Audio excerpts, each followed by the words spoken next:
Let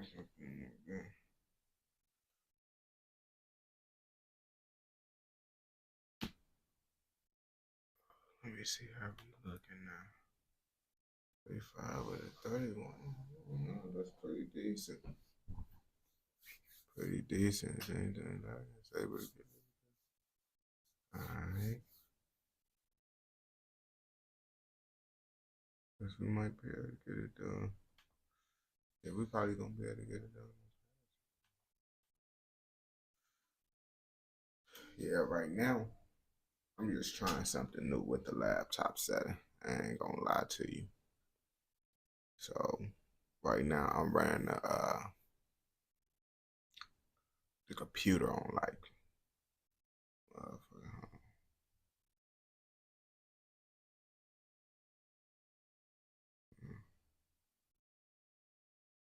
testing, testing, testing. 323, 323.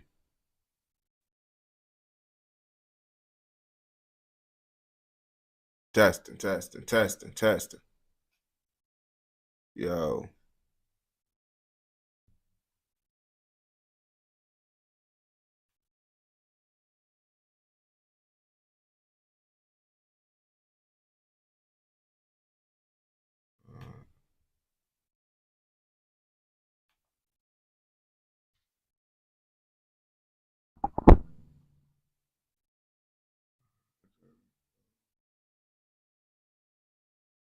That bitch up in here.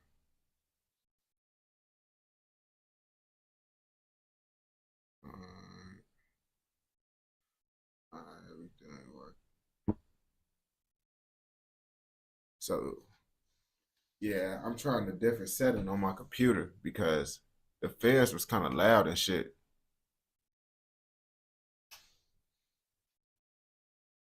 The fan was going off on the last live, and I've been like, cause I got this bitch on power mode using the computer on like the most strongest setting, which is cool. It's not a problem. I just don't like to hear that loud ass fan. So I just lowered the power setting on the computer to see if I'm able to, still multi-stream and everything how I like to normally stream without it being on the top setting. And if that work, it's good. I don't got to hear with the fan. If it gets to lagging and shit, then I'm just gonna, change the setting back to the powerful setting and shit. I really just don't want to hear that fan though. Cause the fan going off with this, but it's not like how it was on the last shit. That bitch was going. Like I literally heard the fan start slowing down when I changed the setting.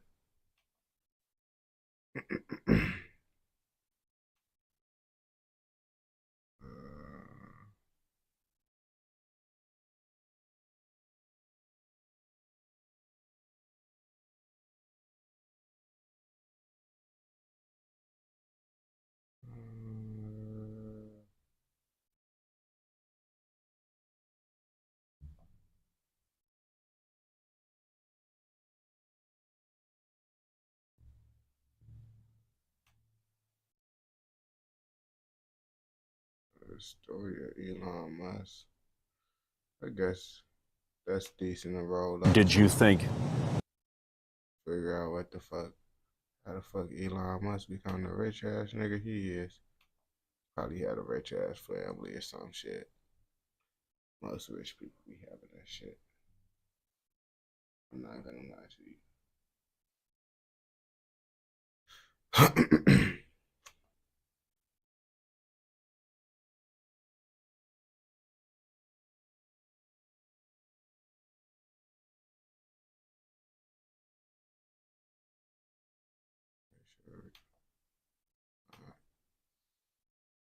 How the fuck did Elon Musk become so rich? The world would never know. Well, actually, the world do know. And we finna find out in today's video and see how the fuck Elon Musk got so rich.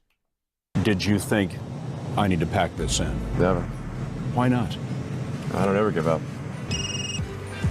Hi, Elon Musk speaking. I didn't have any money. In fact, I had negative money. I had huge student debts. Like, I have a bunch of houses, but I don't spend a lot of time in most of them. I couldn't afford a place to stay and an office. So I rented an office instead because I got a cheaper office than I could get a place to stay, and then I just sort of slept on the futon. And I mean, that's pretty smart to do. If you could get a cheaper office than a house, and it's just you living alone, why not go to the office? That'd be low key kind of smart. I ain't gonna lie to you.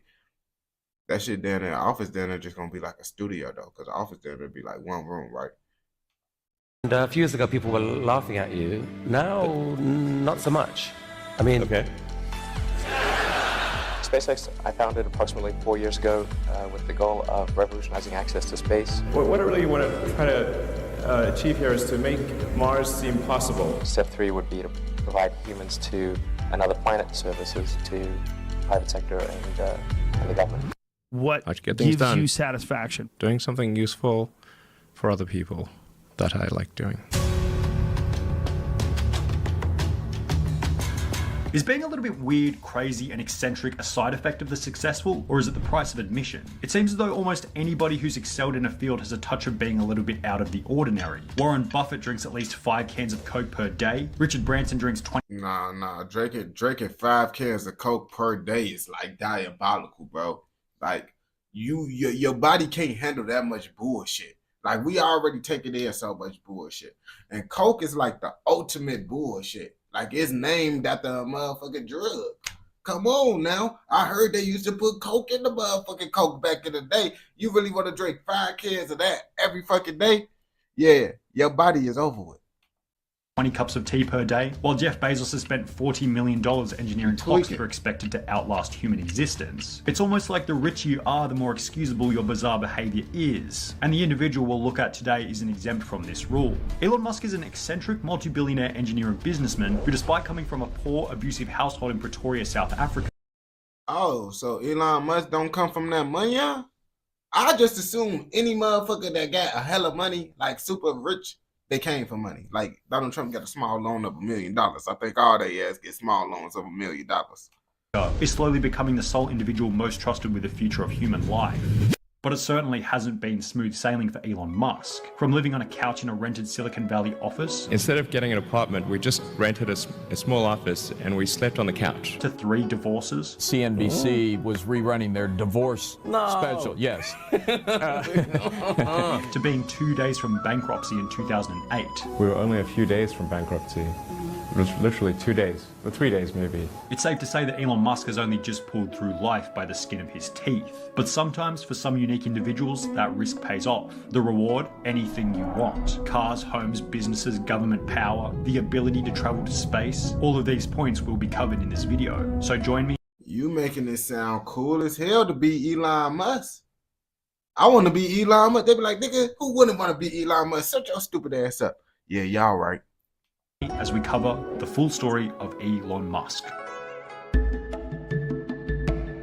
Our story begins in Pretoria, South Africa, 1970. And you might ask, what was so significant about Pretoria in 1970 that grants permission for it to be the birthplace of our story? Well, at the time, not much. It was actually quite insignificant in the grand scheme of things. But it did happen to be a time and place where 2 random individuals by the name of Errol Musk and May Haldeman would begin dating. Errol, an engineer, and May, a model, made an almost impulsive choice to get married because they were, quote, bored and lonely. Well, you know, I was lonely, alone in Cape Town. I wasn't in a happy situation and I mean, that's not a good reason to get married just because you're bored. Like, come on now. Like, I wouldn't want to marry no one who marrying me because they bored.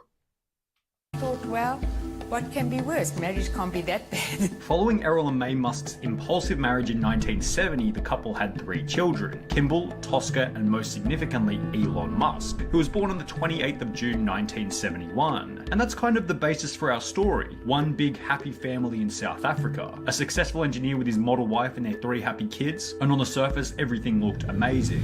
However, the reality of their happy family turned out to be somewhat of a facade. The dynamic was actually quite different behind the I mean, I ain't gonna cap to you, bro.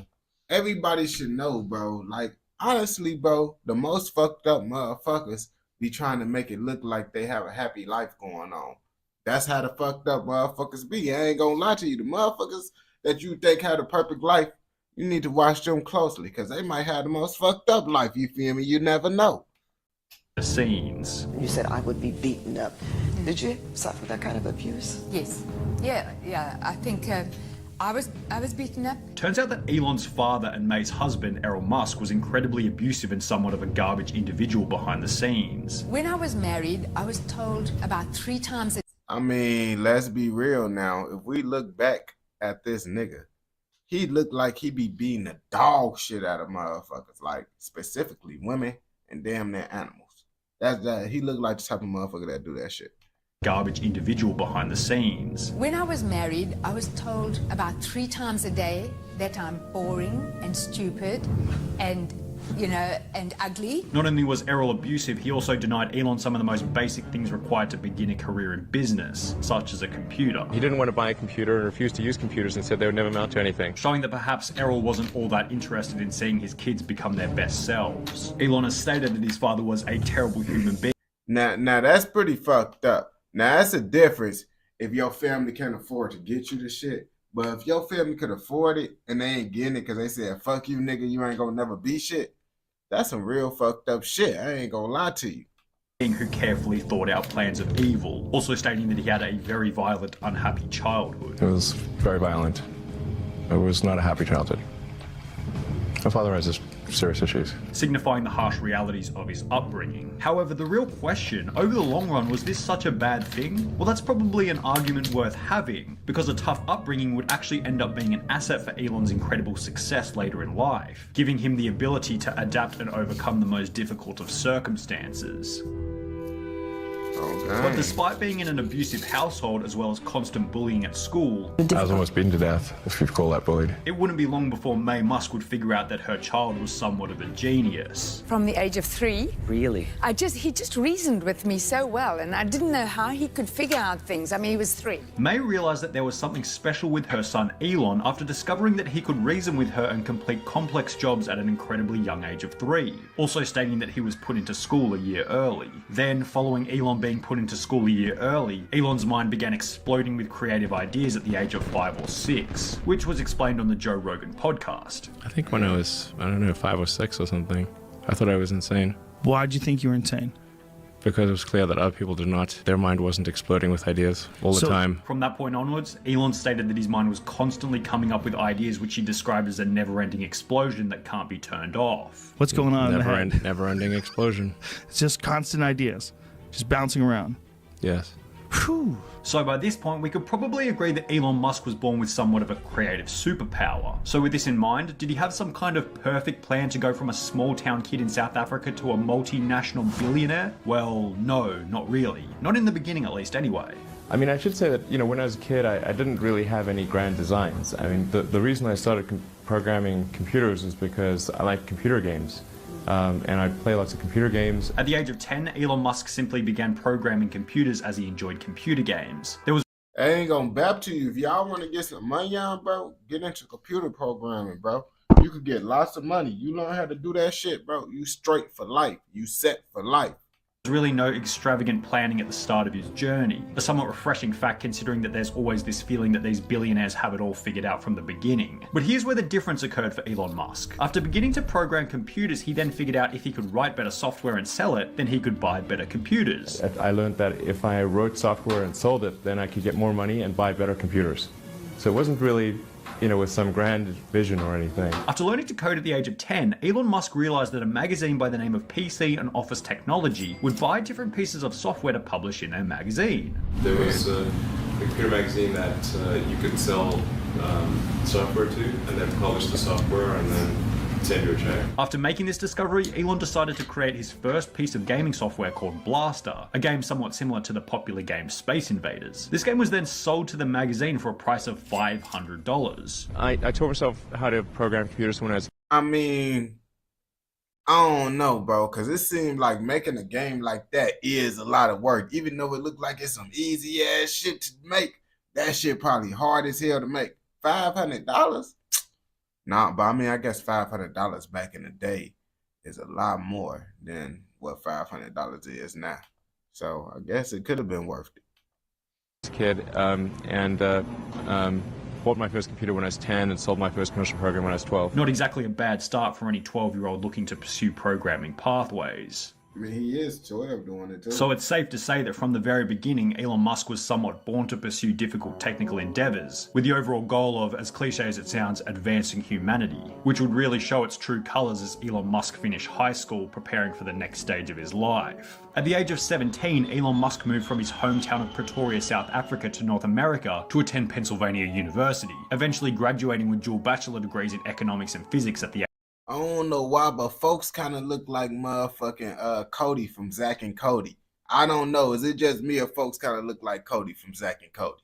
Age of 26. Now, finishing university with a dual degree in economics and physics younger. is somewhat of an incredible achievement. But there was another issue here. He wasn't in the place that he wanted to be. Sure, Philadelphia was cool and all, but Elon had his mindset on somewhere else, a location where he thought he would really thrive. Man, who the fuck would want to be in Philly? Like, nigga, I don't even care if it was back in the day. Philly? Who the fuck would want to be in Philly?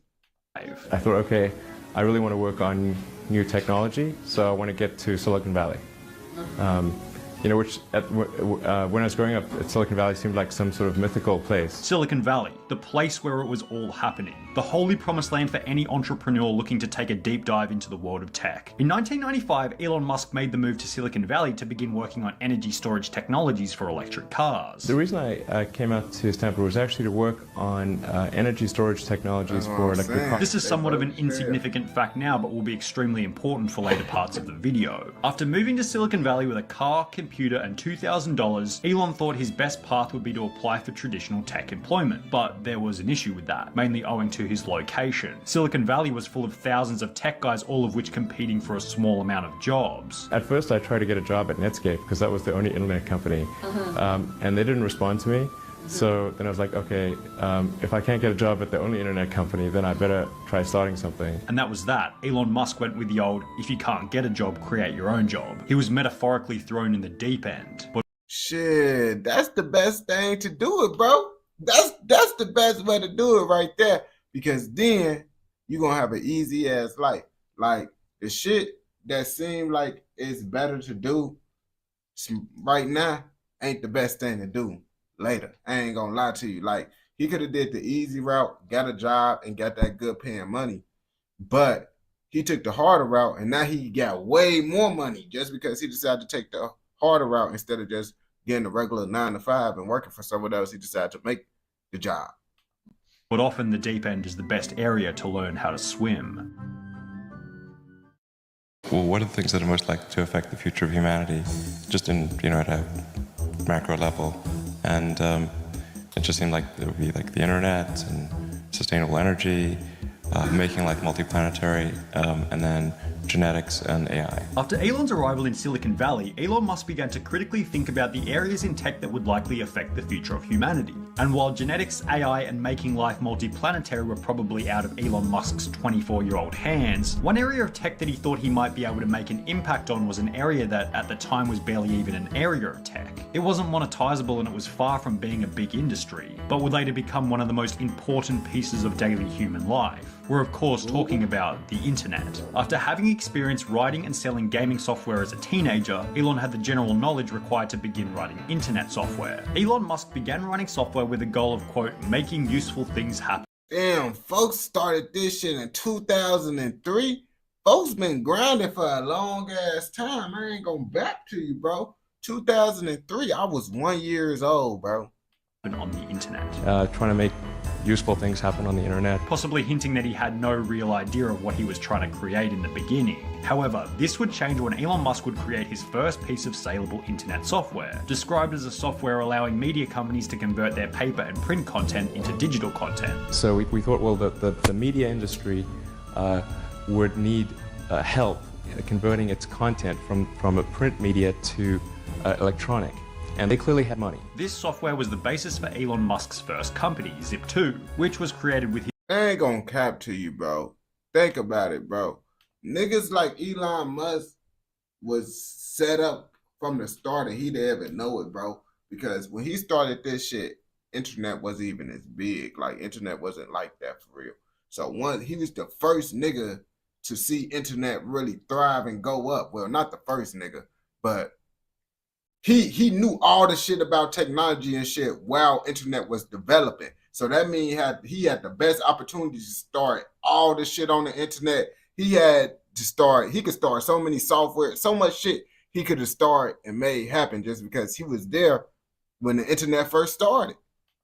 His brother Kimball. Now, starting a tech company would be exciting for any 24-year-old. However, as stated by Elon himself, he would have no idea how difficult the first company would end up being. There's a friend of mine who's got a great saying about creating a company, which is trying to build a company and have it succeed is like eating glass and staring into the abyss. Having moved from South Africa and still having $100,000 worth of college debt, Elon Musk was so poor that he was unable to afford both a home and an office for his... You see, bro? That's why I be saying, bro, all that college shit be goofy, bro. Fuck college. I mean, I guess Elon Musk probably needed college, but I'm pretty sure Elon Musk was going to be Elon Musk with or without college, man. Fuck college, man. That shit just put you in debt, bro, and fuck up your life. His company Zip2. So what were his options here? He couldn't rent both at the same time. It was either an office or an apartment. And since offices were cheaper than homes, he rented an office space and simply slept on the couch while showering at a local gym. I didn't have any money. In fact, I had negative money. I had huge student debts. So, oh yeah, never mind. That is a reason why you shouldn't get an office if you don't got a shower in that motherfucker. Yeah, I don't think I could have been able to live inside an office. I ain't gonna lie to you because I don't like using public shit, bro. I don't like to use public bathrooms. Yeah, I don't think I could do that shit. I ain't gonna bap to you. I'll move somewhere inside the trenches, inside the hood somewhere before I do some shit like that, bro. In fact, I couldn't afford a place to stay and an office, so I rented an office instead because I got a cheaper office than I could get a place to stay, and then I just sort of slept on the futon. This whole scenario might be what Elon Musk later described as the reality kicking in after starting a company. I mean, what tends to happen is it's sort of quite exciting for the first several months of starting a company, and then reality sets in. Things don't go as well as planned. Customers aren't signing up. The technology or the product isn't working as well as you thought. So for anyone who thinks that Elon might have had somewhat of a head start or smooth sailing in the beginning, it seems as though the reality was almost the opposite. Even in Silicon Valley. But then occasionally somebody would bite and we'd get a little bit of money from them. The company then grew and struck deals with bigger clients such as the New York Times. As the income grew, so did the overall value of the company. And after 4 years of running the company, Elon and his brother Kimball would finally reach that golden point that most tech startups could only dream of in the beginning, the acquisition of the business from a bigger company. In February 1999, 3.5 years after the beginning of development, tech company Compaq acquired Zip2 for a price of $305 million. That bag. Folks was set for life in motherfucking what? Whenever the fuck this shit happened, bro, folks been with set for life, bro. At a long time ago. Of that $305 million, $22 million went to Elon and $15 million went to his brother Kimball. So what did this mean for the subject of our story? Well, Elon had gone from a broke dude living on a couch in his company office to a multi-millionaire overnight. And Elon's new status of multi-millionaire meant spending a portion of the money on some new toys. Hi, Elon Musk speaking. It's 7 o'clock in the morning, and Elon Musk anxiously waits for his golden payoff, his prize for paying his dues in the valley. I expect to receive a car that I've just bought, which is called the McLaren F1. It's $1 million for a car. Yeah, folks, Elon, motherfuckers talk about the rappers and shit. Elon Musk dropped the bag on bullshit too. Okay, as soon as he got that money, folks talk about, yeah, I got that Ferrari. Okay. He basically a nigga at heart, bro. A nigga would have got that Hellcat back in the day. It wasn't even no Hellcat back in the day. It probably was a car, but it wasn't like that Hellcat that's now.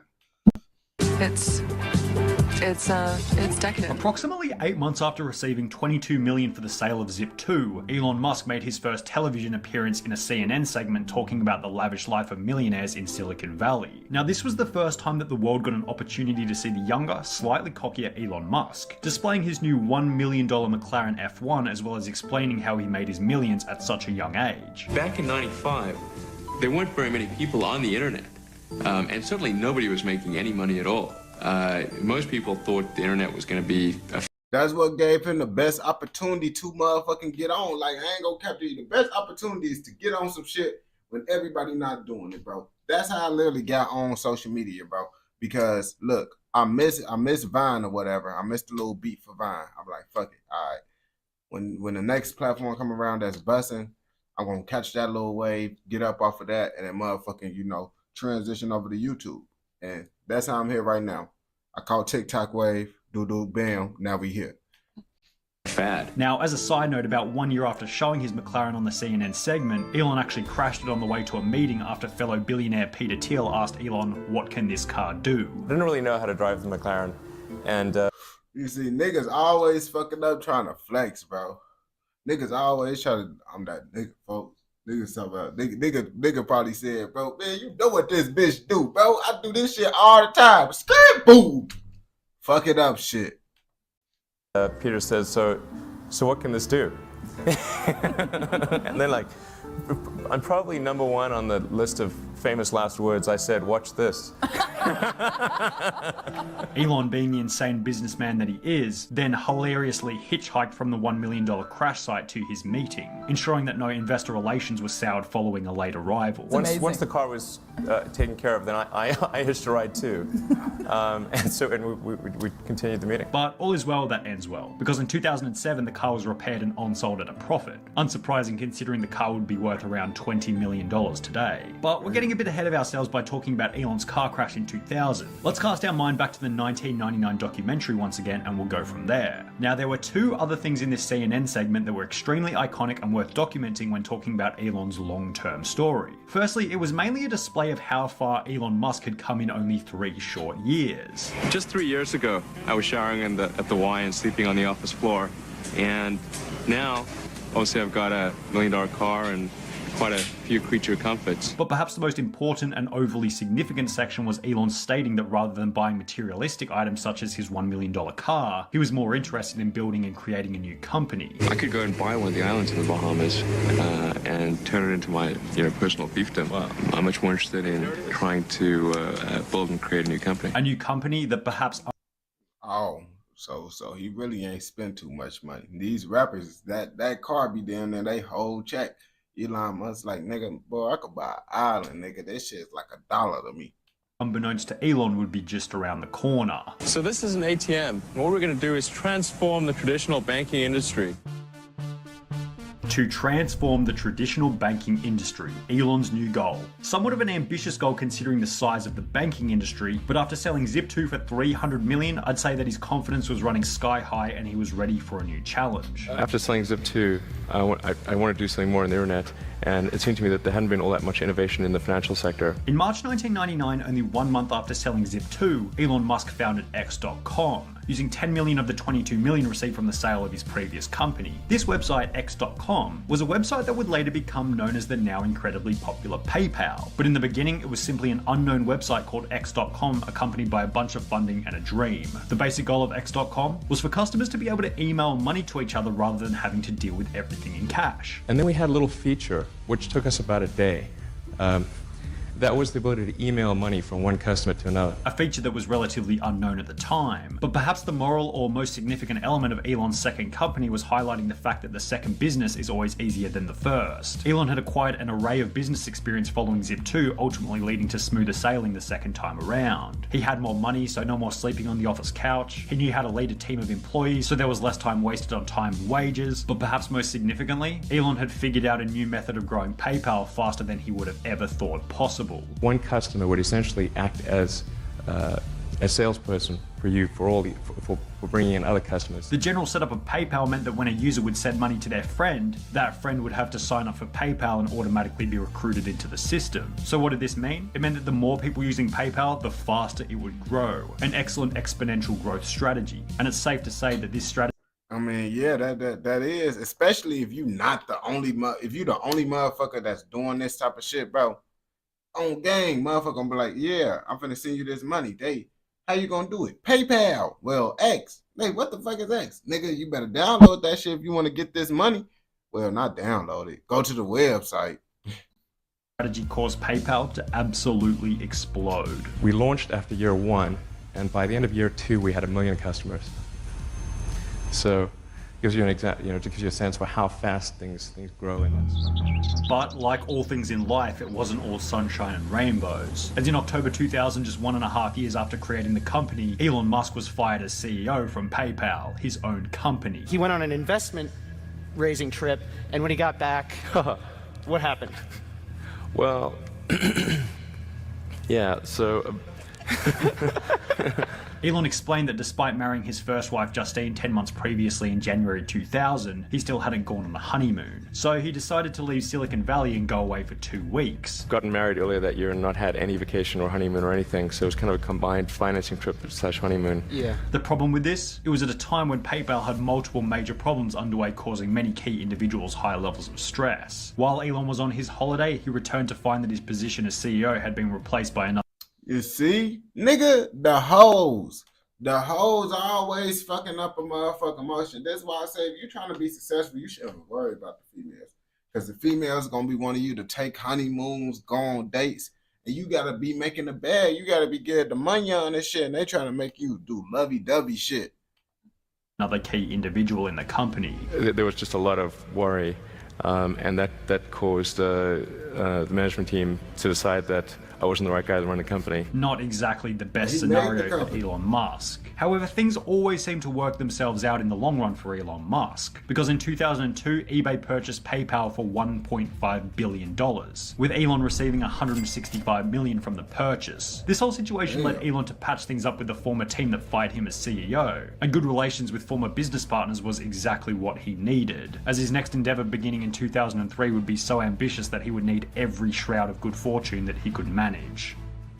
I think global warming is a very serious issue, and it's something that we have to address, and the only way to address that is to come up with a car that doesn't add carbon emissions to the environment, and I think the way to do that is with electric vehicles. 2003, a year where Elon Musk would get involved in the company that he believed would change the course of humanity. A company dedicated to the environment, dedicated to the best customer experience, dedicated to success. But most certainly a company that would have to take a stopover in hell in order to get there. We're of course talking about the now incredibly popular Tesla Motors. Now, a common misconception about Tesla is that Elon Musk actually started it. This isn't true. The company was started by 2 lesser-known engineers who simply had a vision for transport using energy that was better for the environment. In 2003, we decided to start a new company, and we wanted something, though, this time that actually had a little bit more of a real mission. Now let's cast our mind back a little bit here. Do you remember when we mentioned towards the start that Elon actually moved to Silicon Valley in the first place to work on energy storage technologies for electric cars? The reason I came out to Stanford was actually to work on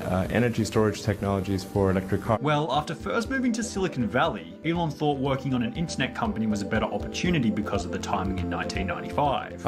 I thought, well, I can either work on electric vehicle technology and do my PhD at Stanford and watch the internet get built, or I could put my studies on hold and try to be part of the internet. But by 2003, the internet was significantly more mainstream, and perhaps Elon wanted to come back to his dream of building electric cars. If the big car companies are not going to create electric cars by themselves, then it's necessary to create a startup to do electric cars. For this reason, Elon decided to provide Tesla with $6.5 million worth of funding in February 2004, approximately 8 months after the company was created, ultimately resulting in Elon Musk being appointed as the chairman of the company. Between 2004 and 2008, Elon Musk and the team at Tesla relentlessly worked on producing their first car, the Tesla Roadster, which was...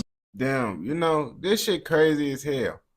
If you would have told me Elon Musk didn't make Tesla, I would have been like, boy, you goofy as hell, you stupid as hell. But folks just brought the facts in, bro. Elon Musk didn't start Tesla. Was unveiled in 2006, 2 years after Elon Musk began involvement in the company. Hello everyone, this is Sebastian Blanco. I'm here for Autoblog Green and Netscape.com. We're at the unveiling of the Tesla Roadster. The car was then released to the market in 2008. Incredibly exciting for the company. However, Elon Musk would have never been able to predict how difficult of a year 2008 would end up being for him. 2008 is not a good time to be a car company, especially a startup car company, and especially an electric car company. That was like stupidity squared. The global financial crisis, an economic downturn that would end up challenging even the most sophisticated in the business world. And economic downturns generally challenge car companies more than any other company, as when people don't have much money, buying a $100,000 electric car isn't usually at the top of a financial budget. For this reason, just before Christmas of 2008, Tesla was about 2 or 3 days away from bankruptcy. In fact, at the end of 2008, we were only a few days from bankruptcy. Literally 2 days, or 3 days maybe. Tesla, alongside another company created by Elon called SpaceX, which will be discussed later, were both given a success probability of about 10% each. I gave basically both SpaceX and Tesla from the beginning a probability of less than 10% of likely to succeed. With Elon Musk saying that he wouldn't even let his friends invest in the company as he didn't want to lose their money. Then, on top of all this, 2008 would be the same year when Elon Musk's first marriage would come to an end. Justine Musk, Elon Musk's first wife, explained that she felt as though she had become nothing besides a trophy wife, also claiming that Elon would constantly put her down for not doing as well as he did, possibly a problem stemming from their equal social status in university but huge differentiation. Damn. So Elon Musk, you see, I ain't gonna catch it. He got that shit from his dad. That shit be genetics, bro. He got that bullshit from his dad, so he be on the same type of timing. He don't even know why he like that. It's because he doing what his pops did. 10 years later. Following the divorce with Justine, Elon Musk then proposed to British actor Tallulah Riley after dating for only 10 days. Elon proposed really quickly. That's that rich nigga shit, bro. These niggas just, I don't know why rich niggas just like to get married. Like, nigga, do you not know if the marriage don't go as planned, bro, you could lose a lot of money on. Them niggas don't be giving a fuck. They just like to get married.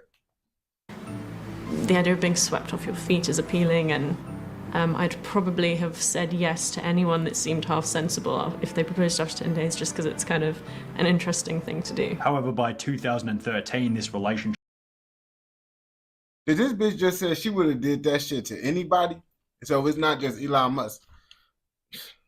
Bro, am I comprehending this shit wrong? Or did this bitch just say, man, this shit had also resulted in divorce? But things weren't all that bad. On the relationship front, Elon appeared to be having serious problems, but by 2013, the business side of things was absolutely booming. With the global financial crisis somewhat of a distant memory and Tesla stock increasing by 450% between the start and end of 2013, things were looking up. So much so that the struggles of Tesla were put on the back burner while one of Elon's more ambitious goals began to become more of a priority.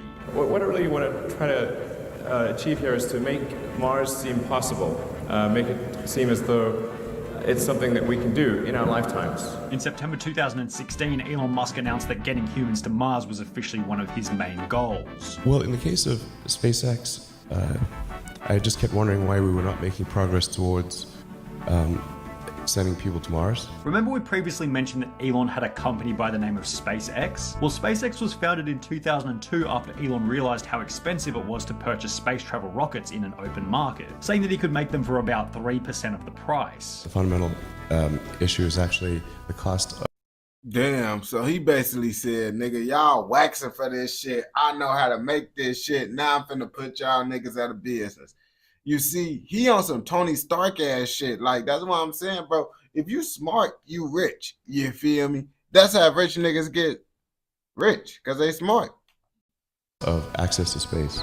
Rockets were super expensive, and the cost per pound or kilogram to orbit had actually gone up over the years, not down. The goal of the company was to make cheap rockets and sell them to both private purchasers as well as the government. Now, while the business side of the company was kind of cool, the ultimate goal for Elon ever since 2001 was way cooler, colonizing Mars, which even has a set date, 2024. After landing humans on Mars in 2024, Elon's next goal is to cut the cost of a Mars trip to the same...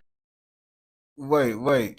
Yeah, this nigga said he was gonna do this shit in 2024. Nigga, it's 2025. Niggas just be saying shit, bro. Like, all that shit be sounding good. That be sounding cool. And then 2024 come, niggas ain't got nobody in Mars and shit. This shit wild as hell. Same price as the average US house price, around $200,000, hopefully enticing people to move to Mars permanently. Which is around $200,000. Then I think the probability of establishing a self-sustaining civilization is very high. Elon has since passively hinted that getting people to Mars is currently his #1 priority, ultimately displaying his commitment to making life multi-planetary. Does it really make sense for me to spend time designing and building a house, or should I be allocating that time to getting us to Mars? I should probably do the latter. So, you know, like, what's more important, Mars or a house? I like Mars. Okay.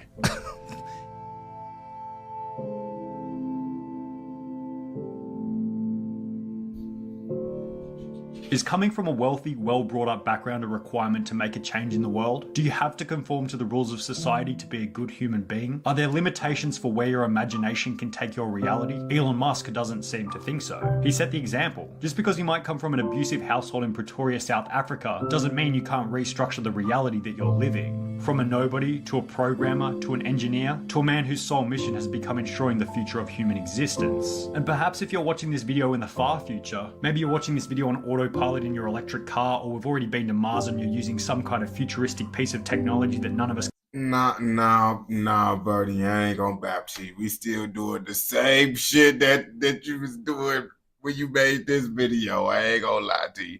Well, I mean, Tesla did get a little bit more. What? This shit like 4 years ago, my nigga.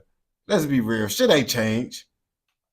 Can even conceptualize at the moment. And if that's the case, I want you to remember that all of it started with one individual. An individual who just wanted to make the world a better place. An individual who upon birth wasn't much different to you or I. An individual who put humanity before himself.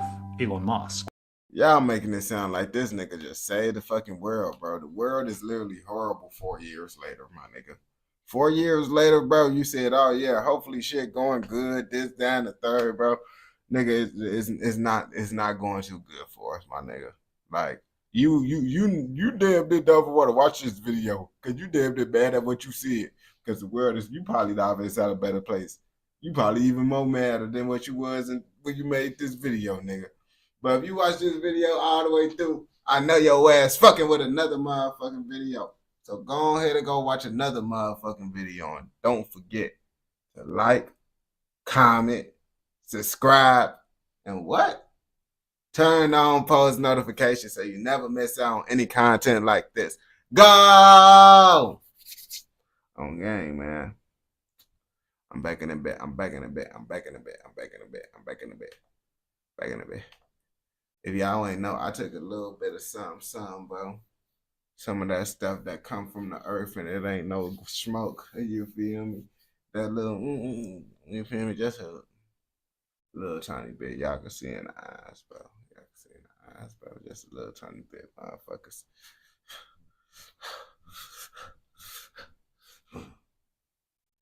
Yeah, bro. I feel like this shit is like the natural X pill. I call this the natural X pill. On game, you.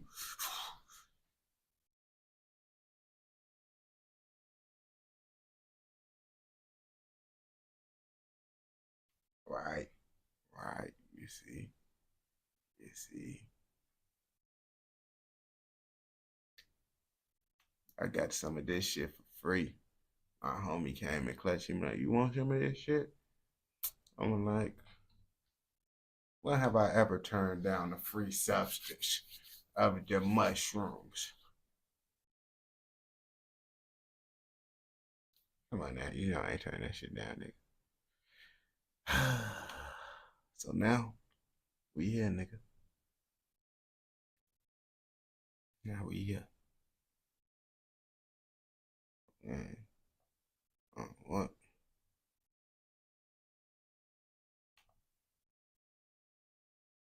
I need to figure out who the fuck. That's why I need to figure out who the fuck this Black Boy Max is, bro.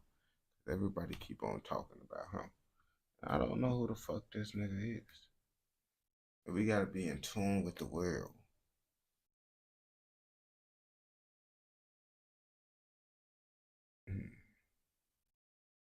That's his own story time. Freaky story time. Alright, fuck it. That's not what I was looking for, but what the fuck is this shit, bro?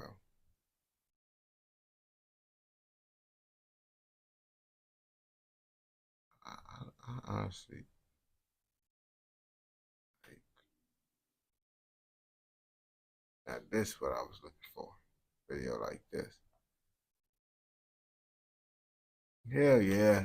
Elon Musk just Elon Rate the Musk. dick. What are you talking about, bro? What do you mean you be asking her to rate it? Are you crazy? Whoa, what the fuck? I don't even know what the fuck this motherfucking, we just finna motherfucking, this is not the video I was trying to find. I'm trying to figure out who the fuck this nigga is.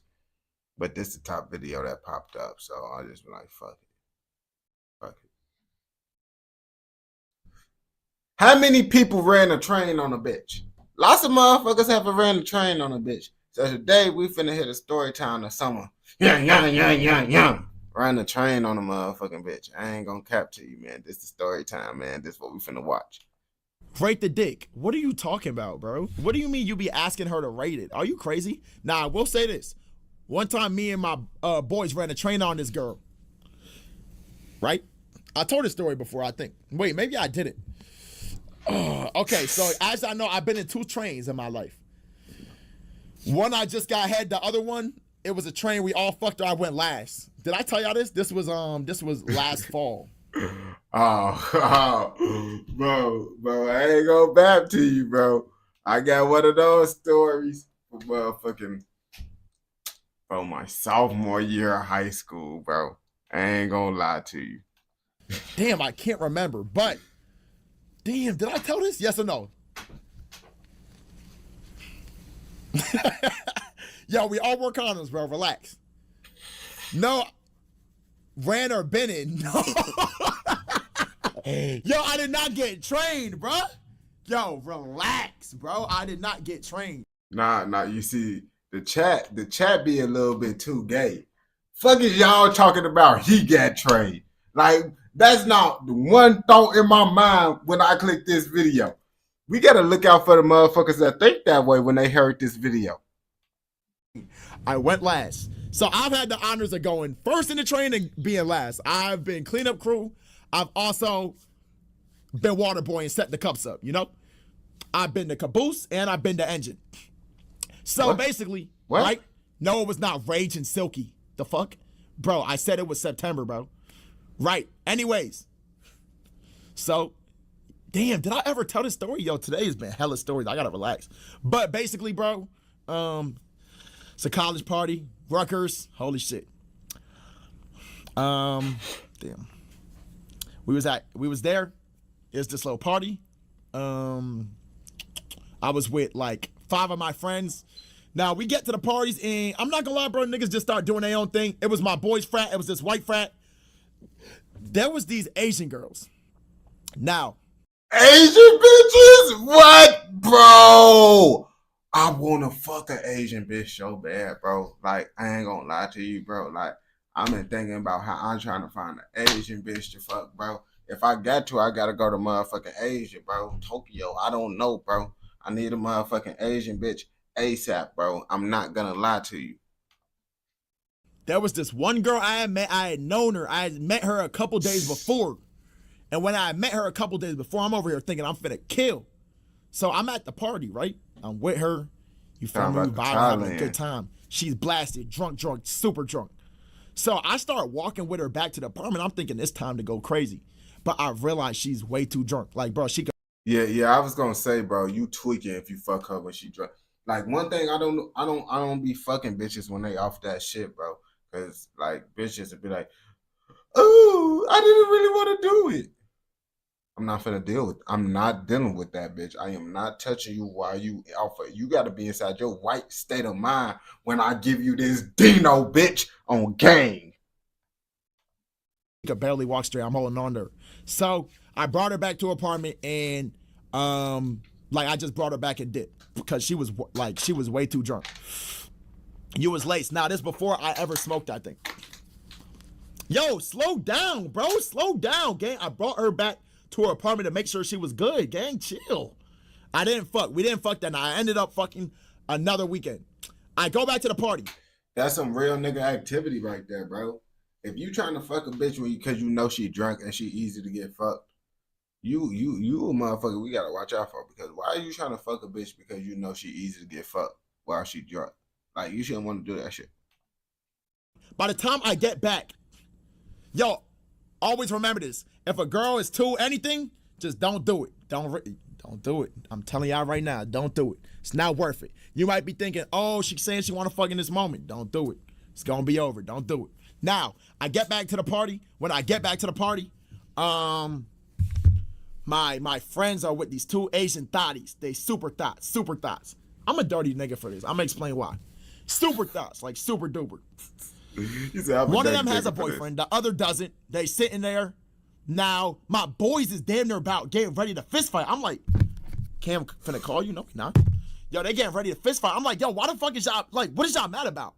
My one friend, he's like, yo, bro, I went up to this girl, I was pushing her, and then when I walked away, my other friend, he went up to her. I'm like, nigga, okay, bro, that's not your girlfriend. We sitting there, I'm trying to break it up, because I'm not gonna lie, them, they was drunk and high. I think Alan snorted a line of coke that night. Alan was there, or it was Alan Boy. I don't. Damn, you just putting the niggas out there like that. Like, I ain't gonna cap to you, gang. Don't be if I'm hanging with you, nigga, and I ever sniff a line of coke with you, bro. Don't put my name out there talking about woo woo. Yeah, so he sniffed a line of coke that day. That was one of my dark days. If I'm out here sniffing coke, don't let people know that I'm sniffing coke. If I ever sniff a line of coke with you, and I never sniffed coke, I never did no shit like that. But if I ever do it, you bet not tell the internet that I did that shit. I ain't gonna lie to you. No, bro, I forgot who did coke. Someone did cocaine, gang. I forget who. Maybe Alan smoked it. I don't know what he did. He was doing. He was I don't want to be Alan. Hey, look, though. Who the fuck is Alan? Hold on. Oh shit! Allegedly. Hey, look, Alan was a frat house legend. Oh, now he said allegedly. Now he thinking like, oh shit, I'm tweaking. Yeah, bro, folks could have been trying to get a job at a school, whatever. You said folks said sniffing lies and shit. Y'all gotta understand. That's that nigga what had I'm his saying. time. Alan had his time. He a sober man now. Anyways, moving forward. Yeah, he had right to add at that. the party, they with these two Asian hoes. Now look, the one Asian girl. Also, I never realized this till now. Now that I'm telling this story, y'all know how I brought the girl back to her apartment. She was drunk. Yo, her friend said, "I got you. I got her drunk for you." I'm thinking about it now. She had said that because it was really a 2-man, and my friend was supposed to take the. I ain't gonna bap to you, bro. Hoes be like that too. Hoes be grimy as hell. Hoes be getting they like for hoes be on lots of like backdoor ass shit. And this why I'm not inside a relationship, because bitches be stupid, bro. And like bitches don't be knowing how stupid they is, bro. And they don't be knowing like your friend know you not a hoe. So they gonna get you drunk enough so you could become a hoe. Like these hoes do shit like that. I ain't gonna lie to you, bro. Like motherfucking these hoes be diabolical with it, bro. If your girlfriend hang out with hoes, bro, she gonna do some hoe shit eventually, bro. So don't be with her, bro. Don't argue with her. Don't be like, oh, maybe she different. The bitch is a hoe. That's all I'm trying to say. I ain't gonna lie to you, man. My friend, mine was Hispanic. Her friend was Indian. My friend was supposed to take the Indian. Hey, go back to you, gay. I'm trying to fuck an Indian bitch too. Nigga, why am I trying to fuck an Indian bitch? Because, bro, I really want to fuck the bitches, bro. I don't think they Indian. The ones that got the little, that got their whole body covered up, like they face and all that shit. Like, I'm trying to fuck one of them bitches that be inside that shit, bro. I'm trying to, on gang, I'm trying to see what's under that motherfucker Akalabak. Fuck is you talking about? But the Indian didn't like my friend because she said she only like white and Indian niggas. Bitch, fuck yeah. Fuck yeah. I don't give a fuck. I never want to fuck the Indian bitch anyway. I want to fuck the Asian bitch. Ha ha ha. Joke's on you. So, yeah, she was like, yo, I got her drunk for you. Yo, I'm not gonna lie, bro. Weird shit be going on in college. Looking back, that was some wild ass shit. Like, what the fuck? Tweaking. But like, she was drunk. Like, bro, tweaking. she could barely walk. So anyways, I brought her back. Yeah, she was back at the room, right? I go back. We back at the party. Yo, bro, Asian girls there. They both on it. At this point, this Asian bitch, she just on dick. She talking to every nigga there. She talking to every nigga. Her friend. I ain't gonna bap to you. I be scared of hoes like that, though. I be scared of hoes like that. I ain't gonna lie to you, bro. When I did that little situation in high school, bro, I thought my dick was finna fall off. And I used the fucking condom, too. I was fucking, man. Don't do no wild shit like that, bro. But I could get a pass, bro. I was in high school my sophomore year.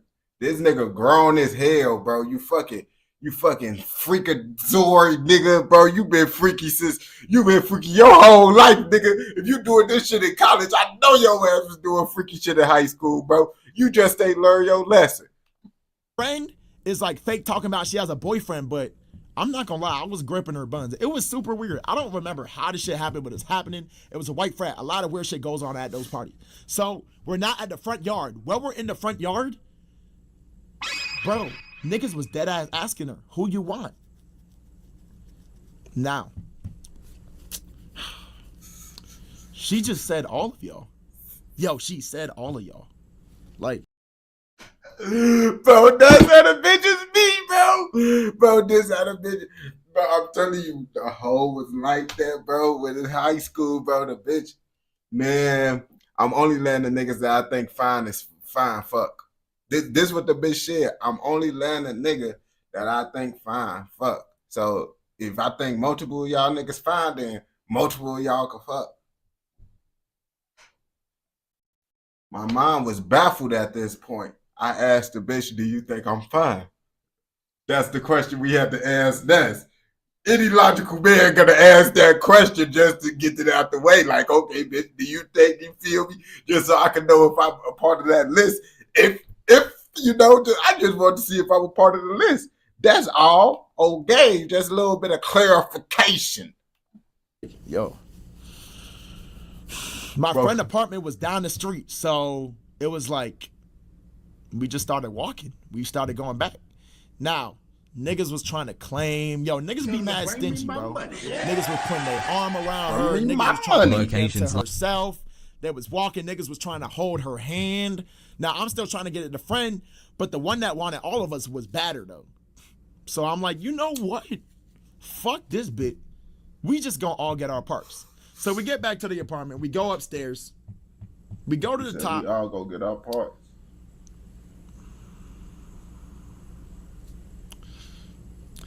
Niggas over here rock, paper, scissors and trying to figure out who go first. I don't know why I got last, but I think it ended up being I go last because them two niggas talked to her first. So my one man.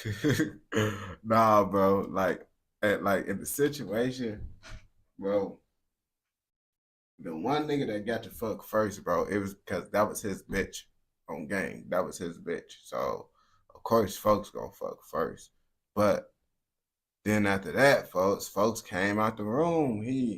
Man, this bitch a hoe. Boy, ain't that your shorty? Man, I'm just playing that role, bro. On game, motherfucker. She for the streets. What? She for the streets? Man, she down there fucking whoever she think look good. Oh yeah. Let's see what's to it. Just out of curiosity, man. Niggas ain't trying to be just out of curiosity, bro. We ain't trying to just go fuck your bitch now. We just want to see what the fuck going on with her, you know? Went in there first. Here was the rule. We were each gonna take 5 minutes. Now, I was on some nut shit. We literally set timers. We set a timer. Everyone had condoms. We set a timer. These niggas diabolical. Yo, set a timer. Niggas had exactly 5 minutes. Yo, this girl was outside the room when she was in the bathroom. My mans went in first with the girl. They went into the bathroom. Her friend's outside with my other mans.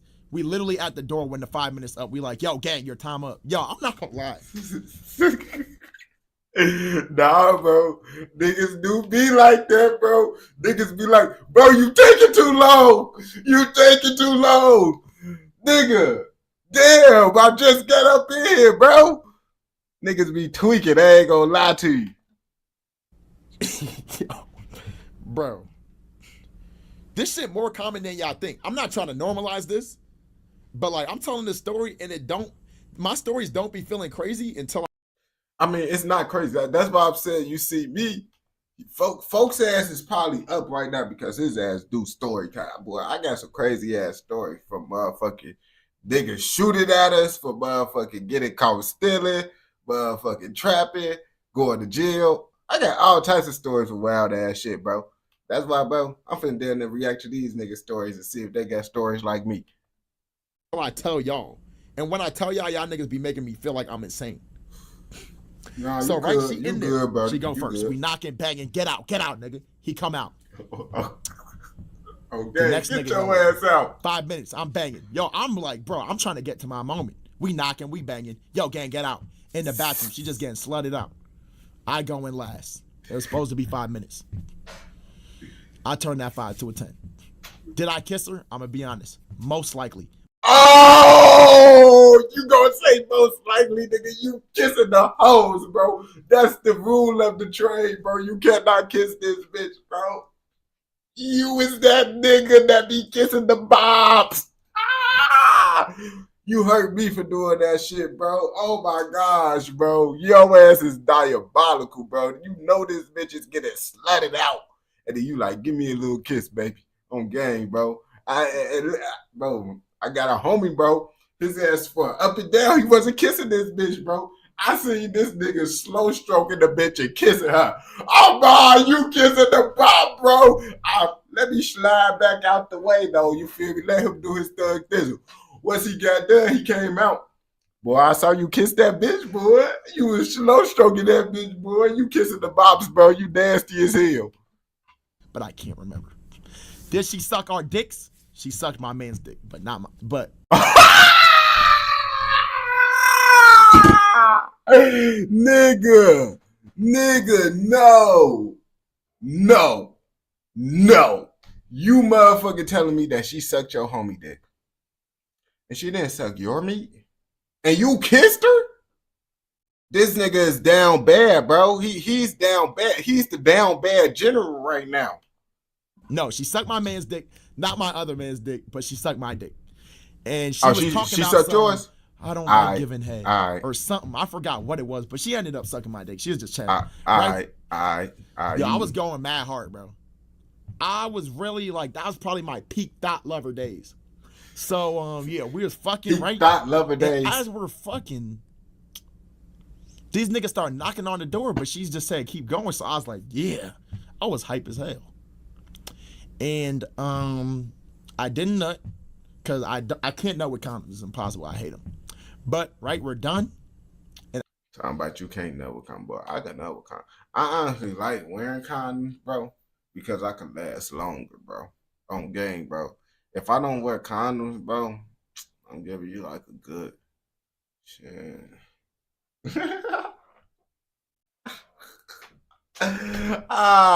Bitch, you better hope I'm off that hen dog if you want me to last long, bitch. I ain't gonna lie to you. Or that X after pill. we're done, right? It started off like, you gotta understand, it's a bathroom. So like, first she was like this, yo, athletic ass Asian bitch. I think she did gymnastics. I'm wrong. She first like this. In the train? After that, diabolical.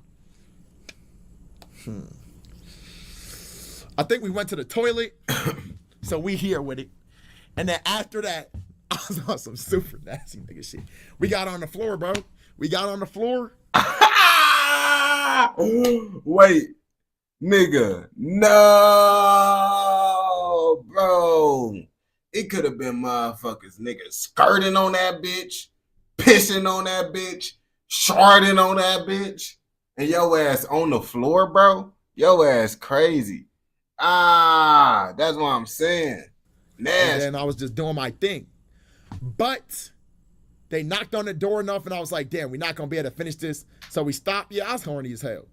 And then once we stopped, he said, right, I was horny as hell. Bro, these niggas found a way to open the door up. I'm damn near still naked.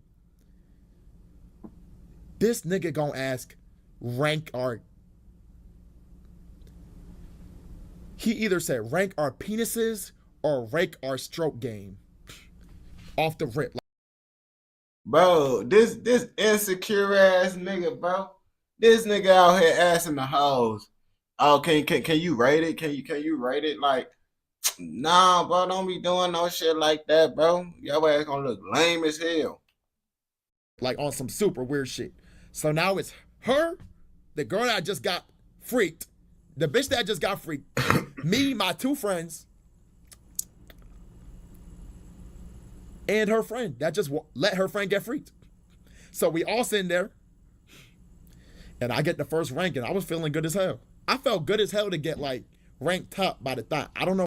I ain't gonna cap to you. Any man would. Any man would. That's the honor. That's the honor badge right there. Like, I ain't asking that shit, but if someone asked the bitch that shit, and I'm ranked high up there, bro, shit, I'm gonna feel some type of way like, yeah, bro, I'm that nigga, bro. I get the hoes, bro. I told y'all niggas I get more hoes than y'all niggas, bro.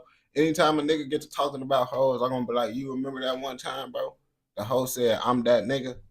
I'm gonna oversauce it. The hoe said, I'm that nigga. I'm above y'all niggas, bro. Y'all not like me in any type of way when it comes to the sheets. I'm gonna overgas it, bro, every time, bro. I ain't gonna lie to you. That situation go forever live in my head. Anytime a motherfucker try to talk about he getting hoes. I don't know why, but it just felt good. It made me realize, like, y'all really, at least I was going hard. I was doing my thing. Then my friend got, my other two friends, obviously second and third. And what made it worse is I ended up linking again. Okay, let me know if this is crazy. I linked the girl again privately on my own. Nah, that's not crazy. No, because it's like, now, bro, you just want to fuck the bitch. Like that was just a little trial, bro, so you can see if you really want to fuck with it, bro. Now, if the pussy was dookie, bro, you would be stupid for doing that shit. But if it actually was good, bro, you trying to get the little personal, little solo, little you dig, you feel me, get the solo dolo experience, which is understandable, my nigga, bro. I ain't gonna cap to you, but if you go back, get to cuffing the bitch, if you cuff the bitch, that nigga's just trying, that's a whole different story. But link it back up to, you feel me, go for a round two. That ain't nothing wrong with that, as long as you ain't cuffing this bitch. Is that crazy? Nah, yes, they was trying to say recency bias, but I won. I knew I won. I was going him. Is that crazy? Let me know. Nah, gang. That ain't got crazy. Freak nasty with this bit. And then I linked her privately. Nigga said that is not a win. Okay, who in this? I want to say that's a win, but I want to say that's an L either. Like, you get what I'm saying? Like, it ain't a win, but it ain't an L. It's just, you feel me? At the end of the day, bro, you just get you some coochie, bro. It's not even about, like, no bragging about who get W's and L's and none of that shit, bro. I don't even get to bragging about that shit, bro. Because Lord knows I get too many bitches. There ain't no competition with that shit, you feel me? So it ain't no point of bringing up the obvious. Train tier list. Who in this chat has been in the train, bro? Pause. Not been trained, like, been in a train, bro. Man. Me. Niggas be bapping, bro. Lots of them niggas that said they did that shit, bro. Oh, no. I see lots of niggas saying no. All right, lots of niggas saying no. All right, bro. See some niggas saying, yeah, boy, y'all niggas be lying, bro. Y'all niggas don't be running through these hoes, bro. It's not a good thing to run through these hoes, bro. And it's like, I ain't gonna bap to you, bro. Niggas just ain't planning to just go run through these hoes, bro.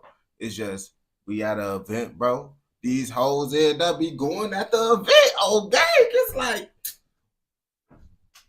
niggas ain't going out their way to go run train on these hoes. Nigga, these hoes just be busting at the events. Run a poll. Like, I know a lot of y'all are young. I be telling y'all my stories because I just be wanting y'all to understand, like, this life shit is real, bro. It gets crazy. Me no bullshit, hell no. Damn, 8%. That shit is low as fuck. Damn. Nigga said that print is minuscule. Regardless, my point is, why am I telling this story? Yeah, I don't normally, if it's a girl, just a girl, me and her, right after I get done, I'm not going to say, baby, how were my strokes? What? But in that train, low-key, if you train, it's a mandatory question. You got to figure out how the cock game was from each nigga. It's the only way to ever tell and compare your strokes with your game. That's the only valid motherfucking way to motherfucking, tell that you doing your thing. That's the only way to prove the point. But it's like, nigga, who really finna go do that shit? Like, you lame as hell if y'all niggas going to go choose a bitch and they be like, oh yeah, we finna fuck her just to see who fuck better. Like, nigga, get y'all lame ass on. But if the shit happen, bro, and the nigga go ask the shit, bro, of course, all right, bro, If I'm the top dude, I'm gonna be like, yes, bro, I get the hoes, I know this. But if you going to go do this shit out your way, like, oh yeah, competition time, bro, time to see who the bitches like the most. Get y'all lame ass on, bro. But if you fucked this video and watched it all the way through, I know your ass fucking with another motherfucking video, nigga. So go ahead and go watch another motherfucking video. And don't forget to like, comment, subscribe, and turn on post notifications so you never miss out any content like this. Go! Let's go. You already know.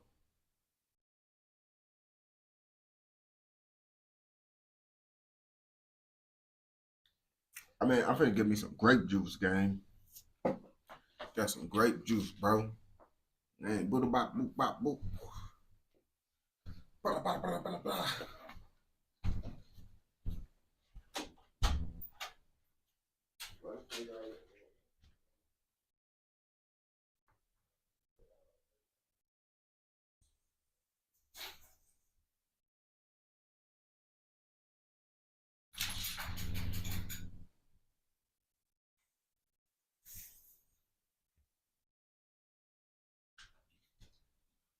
Fat, watch out, bro. Y'all be tweaking when I'm. Nah, go ahead. Get out. Go. You too, Fat Luna. Both of y'all. Out. Go West End at.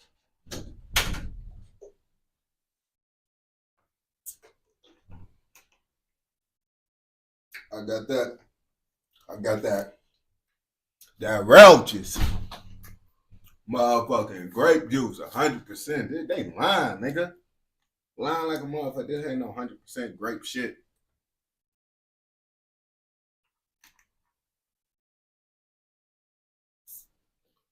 Man, let's see what's in this bitch. Grape juice. Grape citrus. I don't know, bro. It might be. I don't know. Y'all UK niggas be having healthy shit. I seen that shit, bro. Y'all niggas be having healthy shit, bro. Niggas in the UK, bro, y'all niggas be having organic shit.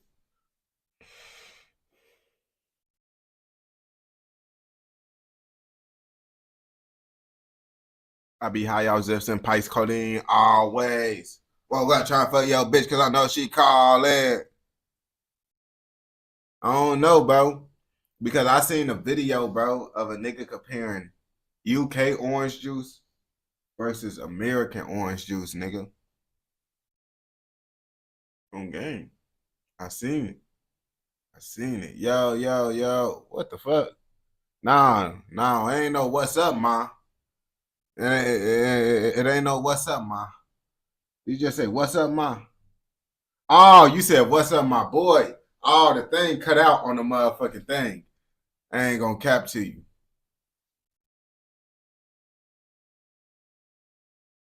Damn. A lot of y'all shit is artificial.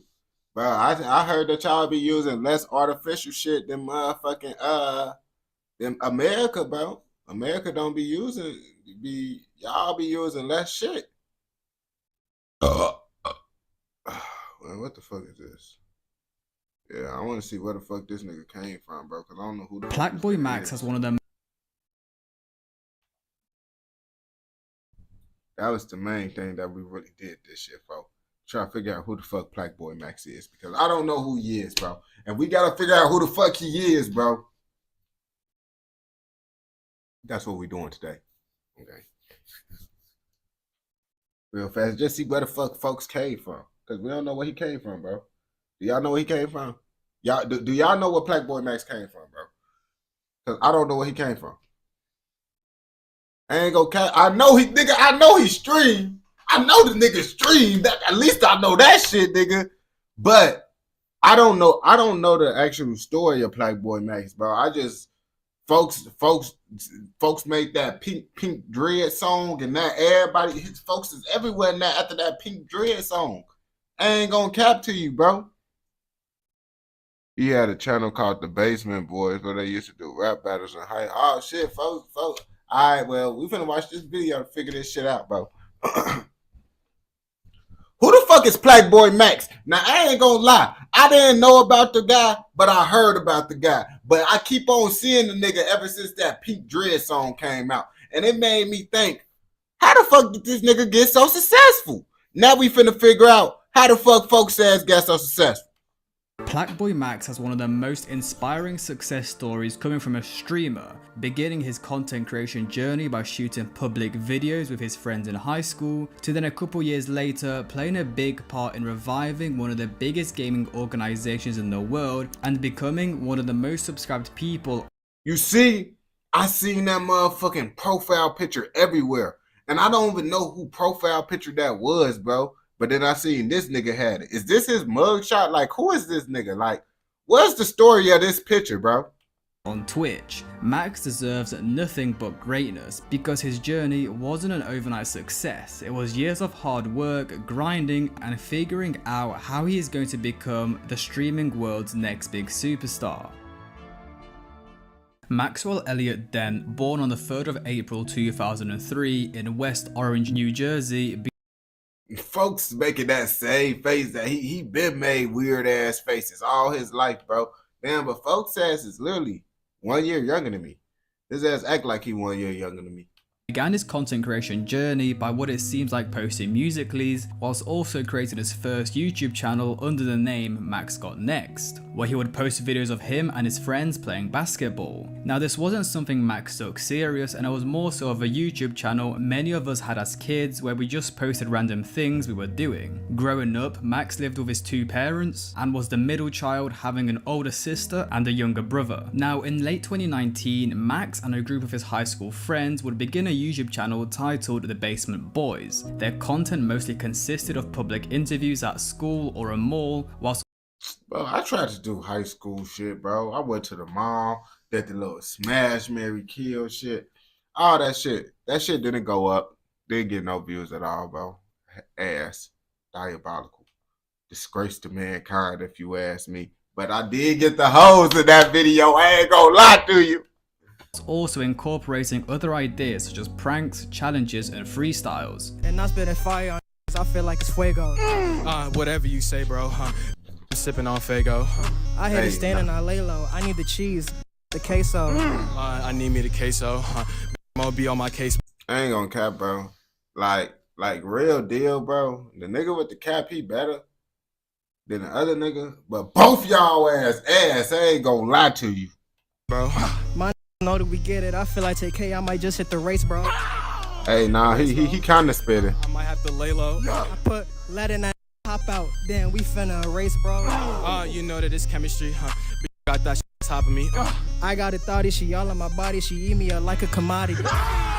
I don't even know what the fuck commodity is, nigga. They would have pretty insane success with it this channel. Like it's hard, as it would hit 100,000 subscribers after uploading for only 7 months, with some of the most popular videos being exposing SoundCloud rappers and testing high schoolers' loyalty. Now after you hit 100,000 subscribers on YouTube, you get sent this silver play button plaque as a reward for your success. I ain't gonna capture you, gang.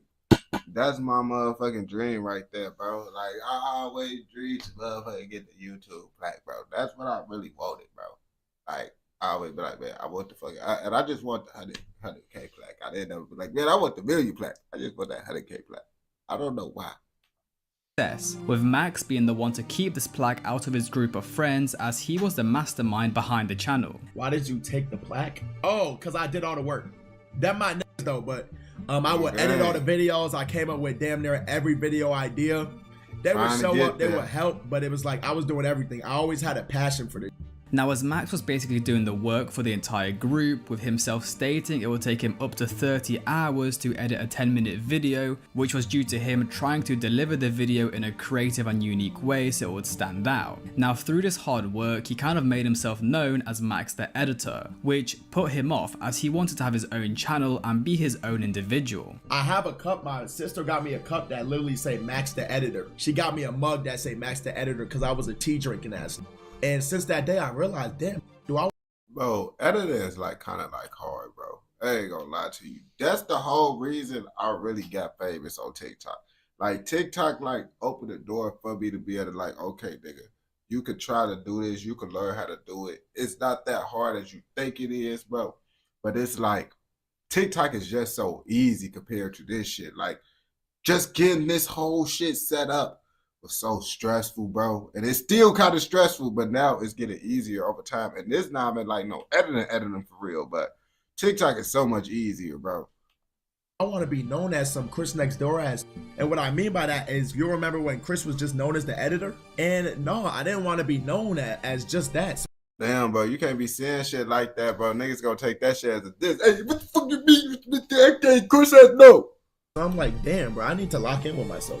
And that's when I realized I wanted to do my own shit. This would lead to Max going solo and creating his own personal channel, which is what we all know him as today, Plaqueboy Max, where he said he chose this name because he wanted something that related to him, and as he was a YouTube plaque holder from the Basement Boys channel, he felt like it was the right fit for him. But choosing the right name was a long process, as he came up with many other alternatives. Possible names, okay.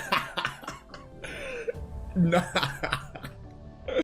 Bro, all them names. I was gonna name myself. Yeah, all them names, bro. Ayo Saucy. Saucy TYB. MX Saucy. Slime Ball.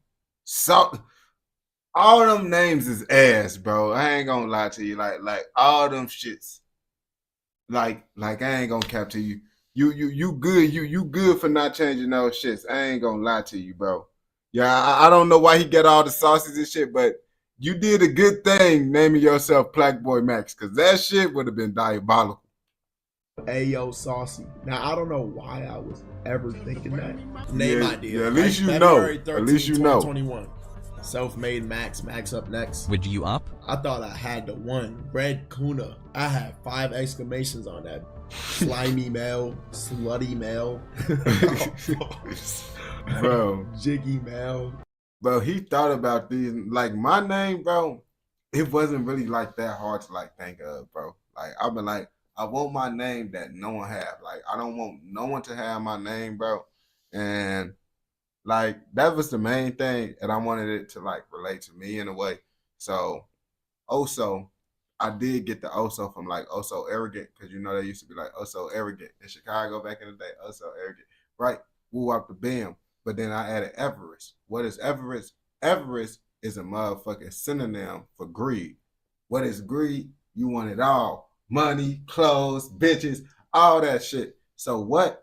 Also avarice. Also greed. That's basically what it means. Also greed. But I feel also avarice sound way more better than also greed. You feel me? I ain't gonna lie to you. No, that not that gay shit, bro. You not even. Greed don't even come with that, bro. I don't think they in the Bible when they talk about greed, nigga, they don't talk about niggas with that gay shit, bro. Like I don't know what greed you talking about, bro. You got the gay greed. You got the gay greed over there. I ain't gonna get you the different greed. I ain't gonna lie to you. You can have that greed, bro. I don't want to be a part of that greed. Dirty Mel, Playoff Mel, Max on Pluto, Max on Mars, Mel from Skrilla, Mel who's Mel, who's Mel. No, I don't know what I was trying to do, man. But I was searching up adjectives that I could use and combine, but I was trying to lingo. I don't know what I'm talking about. Sloppy gelati. Nah, I mean. Nah, these names is just diabolical. Like, I wasn't going that far. The only other option that I was going to have as a name was Mr. 448. And literally, I got that, like, it's like when I got your little nickname inside the thing, I got it's like my Instagram and my TikTok shit. But that was the only other thing I was going to have was Mr. 448 or Also Everest. Those are the only two I was going to go by. Now at this point in time, Max was around 17 years old, which meant soon he was going to graduate high school, with of course most people taking the route of furthering their education and going to college. But Max wasn't really sure on what he wanted to do in life. He played basketball for his high school team as a point guard, but really had no potential in going pro. However, he did enjoy the content creation stuff. So now he just had to convince his parents to allow him to take a gap year so he can try out streaming for a year to see how it goes. Take a gap year, convince your parents, man. You see, that's what I'm saying. Some people have different lives. I'd be like, if my life was different, bro, I would have been more successful, bro. But me, I didn't take no gap year, bro. I left my mama's house before I graduated high school in 2020, you feel me? And I felt like that's the only way I was gonna be able to focus on my dreams and my career at the fullest extent that I want to, you feel me, do what I gotta do. Because at one point, you feel me, I was just making videos inside on the side of my mama house inside the car and shit, because I ended up buying me a little car for $1,500 and shit. I just used to be on the side posting videos and shit. But I just felt like leaving my mama house and shit was gonna be the best thing for me, because I'd be like, my mama and them can't really help me. Like other motherfuckers, they be like, oh yeah, they got help from their parents. Like I'd be like, bro, if shit go wrong right now, bro, like I ain't finna put my story out there, all that shit, bro. But it's like, bro, I couldn't really like rely on my parents, because you know they couldn't really. The most stability I had is right now. I gave myself the most stability ever, bro. More stability than my parents ever gave me. That shit crazy as hell. Which led to him creating a 30-page PowerPoint slide in an attempt to sway his parents into allowing him not to go to college. Bro, I told him the reasons why not to go, then I listed out my plan. I never wanted to go to college. That's facts. I'm never going. I didn't have to worry about shit like this. I feel like I do not need it. I don't. And I can be extremely successful without it. That's a fact. I proposed that 2021 school year, I take a gap year. Now, I'm going to be very honest with y'all. I knew it was going to be more than a gap year. I knew it was going to be a gap life. I'm never going to college. But, you know, sometimes you just got to twist your words to really just fit it in. You feel me? Pause, though. What will I do in this time? Devoting majority of my time to content creation, function as an learn how to function as an Yeah, I was not going to do none of that shit, bro. I know, like, for a fact, bro, I'm leaving. I'm leaving on game. Like, I'm sauced up. I feel like I'm smart enough to be able to live on my own. Like, I always, like, when you got to be on survival mode for lots of your life, gang, you going to learn how to survive on your own, bro. And you, like, this is going to be comfortable doing this shit, bro. But it's the best thing ever, bro. Once you get out and leave, bro, and do it on your own, bro, you're going to have a different type of feeling, bro, that you never thought you was going to be able to feel like you're going to get more confidence up, you feel me? Like, lots of people be like, it's scary to leave, be alone, but you're going to gain so much confidence just doing it and just leaving. Adult in society, what are we thinking? After successfully convincing his parents, it was time for Max to lock in and get to work. As first, he would invest his last couple $1,000s on a brand new PC and set up to launch his content creation career. I'm gonna be honest with you, I had like a couple $1,000s to my name. Like a couple $1,000s to my name. And I spent that money, I spent a large chunk of it buying this PC. I didn't go broke buying the PC, but I spent a lot of my money buying this PC. I basically went all in on this shit. When I tell you, the hardest part was doing the research, and I did this basically all myself. Bro, I had to learn about these dumb ass PC parts. Nah, that shit is like really the hardest thing. Like that shit is like very, very hard, bro. Like I ain't gonna count to you. I went through like 4 laptops or something like that to be able to figure out the right laptop. Because the first laptop I just got, I'm like, oh yeah, this should do it. Then the second one, I'm like, okay, if I spend like $300, this should be good. Then I end up getting another one. It was able to get the job done, but it was just like, then I end up getting this one. Because I'm like, if I really want to take streaming serious, bro, I gotta be able to give me a more expensive laptop, bro. Yeah, because the PCs, they more expensive, bro. I be like, Black Friday come around, bro. This Black Friday, I'm gonna look for a laptop, bro. Get a deal on that bitch, bro, so I can be able to focus on what I gotta do, bro. That's what I did. That's why I've been streaming consistently, because I ended up getting me a $1,000 laptop. It was like $899, bro. Basically $900. Well, it was $900 something after taxes and shit, but it's worth it. For like a month, I had no idea how to build a PC. What the even goes in a computer? I don't give a I'm not a gamer. Last year, because of the Bitcoin mining or whatever, PC parts were skyrocketing, right? So I was just trying to find the best parts for an available price. I finally got my and you see, building it, my cousin built the PC. That's really the best thing to do, bro. But I wanted to stream like soon as I got my laptop, I wanted to stream like that day. Like when I got the money, I wanted to stream the same day I got the money. So that's why I got a laptop, and getting a PC, that would have been more. And a couple days later, I did my first ever stream. On April 22nd, I made this tweet. I don't know if I've ever showed this on stream. I've definitely posted it on my IG. But as y'all can see, April 22nd. 9. Oh, you talking about in they chat? 9 Twitch Oh followers. no, I thought. Whoa, Now, before Max started streaming himself, he actually I wasn't thought it paying was attention to lame all and that. only losers broadcast themselves playing games on the internet, which would be until Max saw Aiden Ross do a stream of Lil TJ. This made him realize you can do other things on Twitch than just play games, which led to Aiden Ross becoming Max's biggest inspiration. As he said himself, he is the reason he began streaming. Max would do his first stream on the 25th of April in 2021, where from then on he would do a couple streams a week until the 18th of September, where from then on he would stream just about every single day until the end of that year, averaging around 100 viewers, which was really good for basically a brand new streamer. During this period, he would be doing reactions to mostly underground crazy. music whilst also doing story times and interacting with his chat. Did you know it's impossible to look up with your eyes while sticking your tongue out?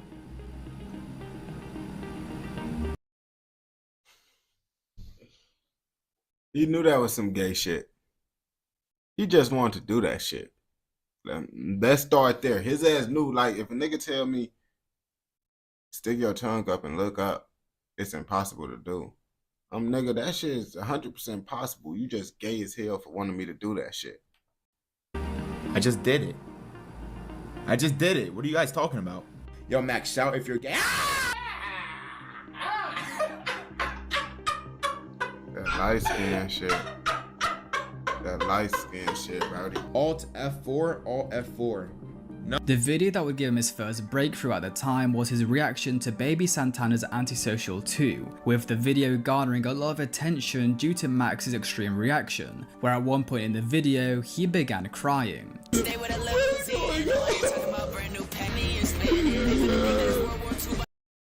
Bro. You see, I don't got that type of personality to go viral like that, bro. Why the fuck is you crying over a motherfucking song, bro? This shit don't even sound like, you know, it's something to even cry about, bro. What the fuck? The song is whack.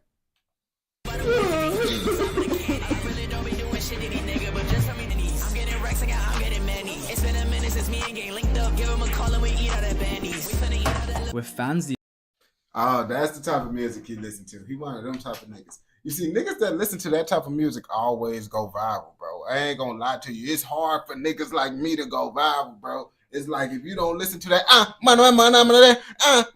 they don't fuck with you, bro. even comments such as, "Song was so fire, bro started crying. Bro literally had a heart attack."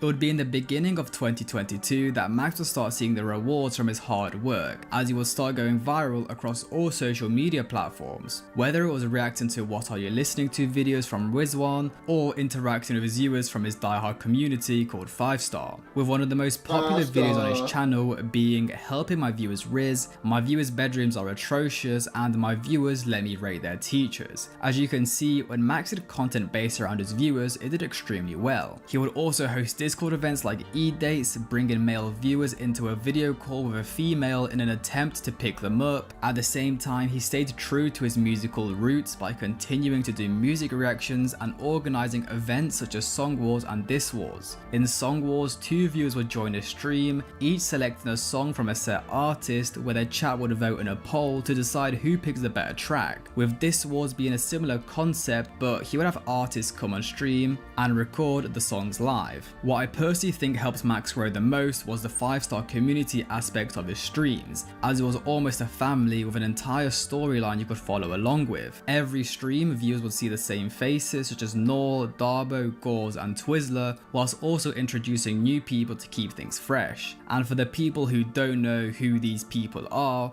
well, the best way to put it would be random NPCs who Max met through Discord, with many of them having very unordinary either physical characteristics or personalities that made the streams hilarious. Nor was a Palestinian.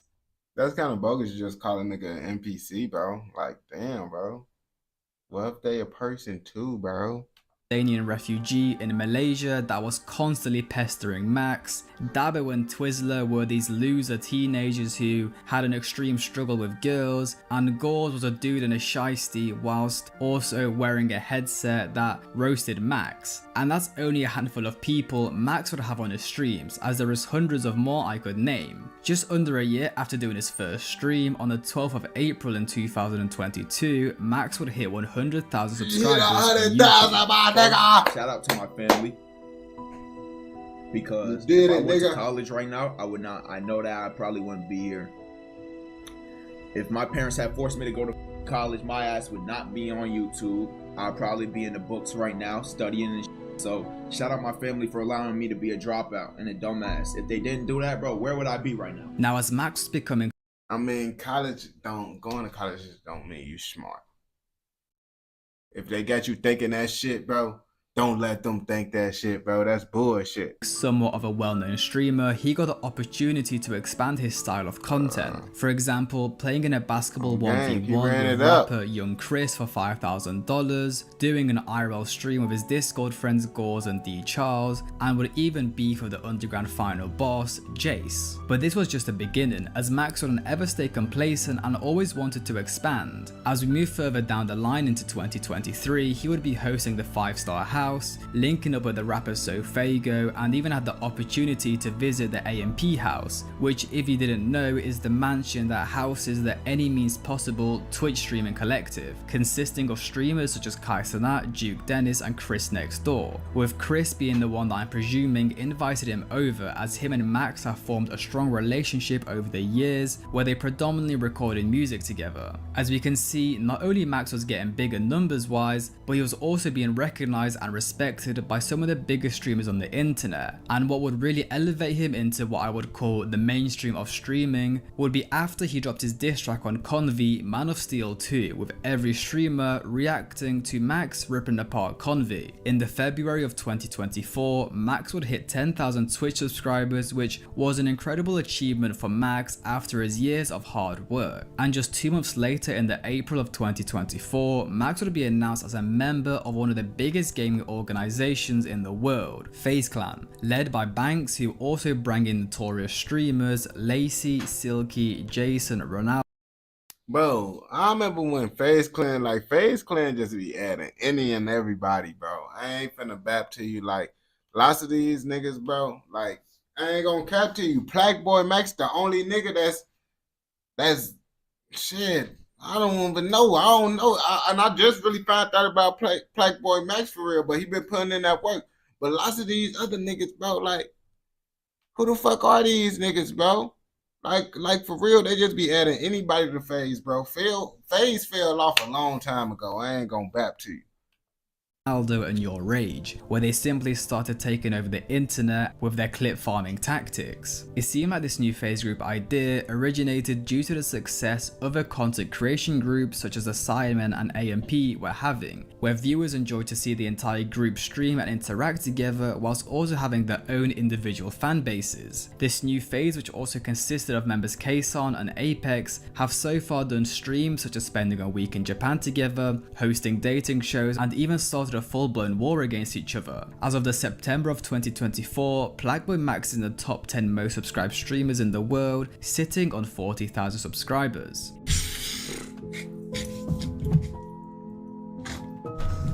You and that bitch busting. We came that far, bro. I appreciate that, bro. I appreciate that, nigga, bro. That ass. I bet I bomb. Appreciate y'all, bro. Moment of weakness. I'm cool.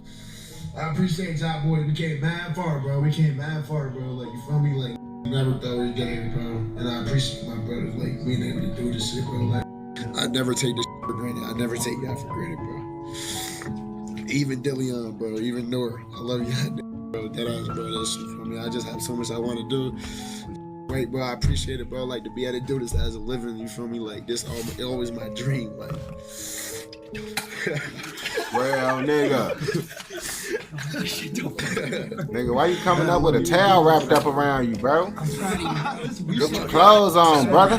We got way more farther to go. It's day 2. It's just like, bro, a lot has happened. You feel me? This year has been the biggest year of my life. In this new phase era, Max has also completely leveled up his content, as he now had multi-platinum, Billboard charting musicians such as Benny X and Trippie Redd coming on his stream, whilst also sticking to his roots and continuing to interact with the underground community, doing streams with the likes of Laserdimp, Marley Santana and Sofago. Max would also create his own label called 5 Star, with artists Laserdimp and Trippie Redd having entire songs and music videos made on stream and posted on the label's YouTube channel. Right now, a lot of Max's content consists of him doing IRL stuff, whether it be going to concerts, trolling around the Face House, or participating in So that's how he came up. Now you know. I know who the fuck you is, Black Boy Max. And I like to say congratulations to you. I took off my glasses to say congratulations to you, nigga. You probably ain't gonna never see this shit. But if you do see this shit, just know me taking off my glasses mean salutes to you, my nigga. I ain't gonna lie to you. But if you watch this shit all the way through, I know your ass fucking with another motherfucking video. So go ahead and go watch another motherfucking video. And don't forget to like, comment, subscribe, and what? Turn on post notifications so you never miss out on any content like this. Go! Let's go.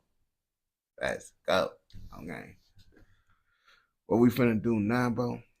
We finna do some UK shit, bro. We finna see some UK shit. I wanna see some niggas. Yeah, we finna shut up.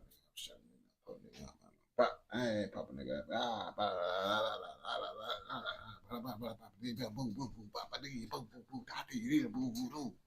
I'm busting off that shit, bro. I ain't gonna lie to you. Niggas busting off that shit.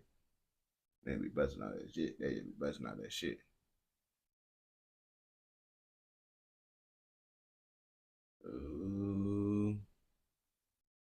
What?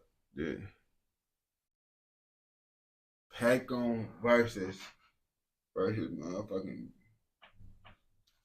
I don't know. I can see. I like all the videos I react to. So.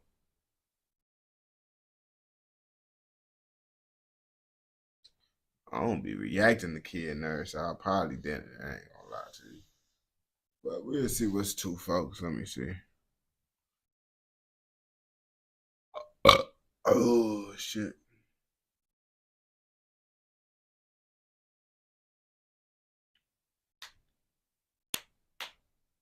Is that a real long video, bro? Yeah, nerd. Is that a long video? Because I know folks ass.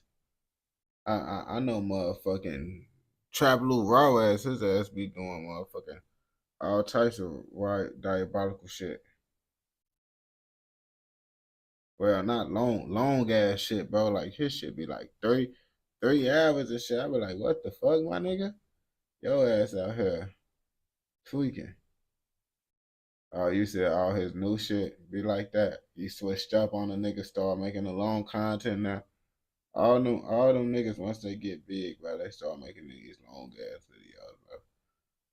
And I ain't gonna cap to you. That's the reason why I stopped watching the YouTube, bro, because I like watching like multiple like different short videos type shit, bro. I can't keep on watching like a long ass video. You're trying to get my favorite. I try to watch like Trap Lou Raw videos, bro, his long videos. I always end up falling asleep. Like, but that's the same with like movies and all. Like, I don't know why, but like my attention span can't last long on the same shit, bro. I don't know, my mind. That's why I stopped going to the movie theater, bro.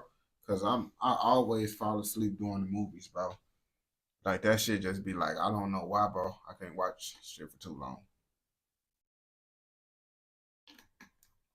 I really think I got like ADHD and shit too, bro. But I don't want to get diagnosed. I don't want no crazy pills. What are you talking about? Okay.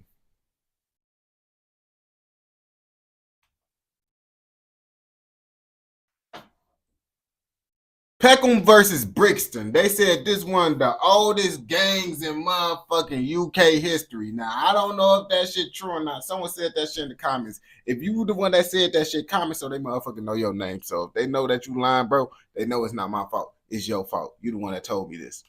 Before I get into this video, guys, shout out to Socks for sending me over these insane socks. They sell some really cool slang type socks, which I would definitely... Man, I want to see these bitch ass socks! What's up, guys? Your boy Kid Nerd here, back with another video. And we're going old school today, and talking about one of the most infamous beefs in London, and one of the first publicised feuds in London as well. I'm talking about the Brixton versus Peckham beef in the late 2000s to early 2010s. I don't want to drag on this intro for too long, and check out my Insta and Patreon in the description. And be sure to subscribe, and turn on... Nigga, you lied to me. You said this one the oldest gang. You said damn near decades ago gang. They ain't that old ago. He was talking about some in who the fuck UK drill plug. That nigga be talking about shit from the 1900s. No, not 1900s, like the 1990s and shit. Post notifications if you haven't already. Obviously, we have our Amazon gift card winner of the video as well. If you don't know yet, every video I give away a £50 Amazon gift card to a random follower on my Instagram. My Insta is pt.cfn. So if that's you... Okay. Tweaking. You're doing a little bit too much, bro. Now, so before the publicised drill feuds in South London, like Moscow versus Zone 2 and Harlem versus 410, there was a very deadly war going on between Peckham and Brixton, which was one of the first nationally publicised beefs in London, gaining a lot of news coverage, and came about in the early stages of YouTube, where we could see direct disses, kind of originating diss tracks how we know it today. So as I said before, the two areas in this feud was Brixton versus Peckham. So first we have Peckham, which is located in the borough of Southwark in South London, which infamously is the area where drill group Zone 2 are from. But before Zone 2, there was the Peckham Boys, which was a gang made up of 5 estates in Peckham, which were the North Peckham Estate, Gloucester Grove Estate, Willowbrook Estate, Camden Estate, and the Sumner Estate. Alright, it looked like it's some dangerous shit going on.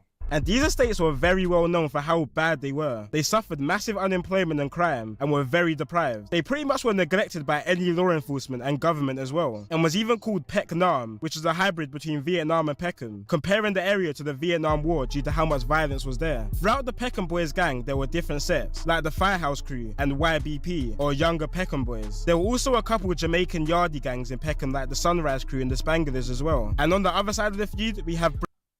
Did he just say someone's named the Spanglers?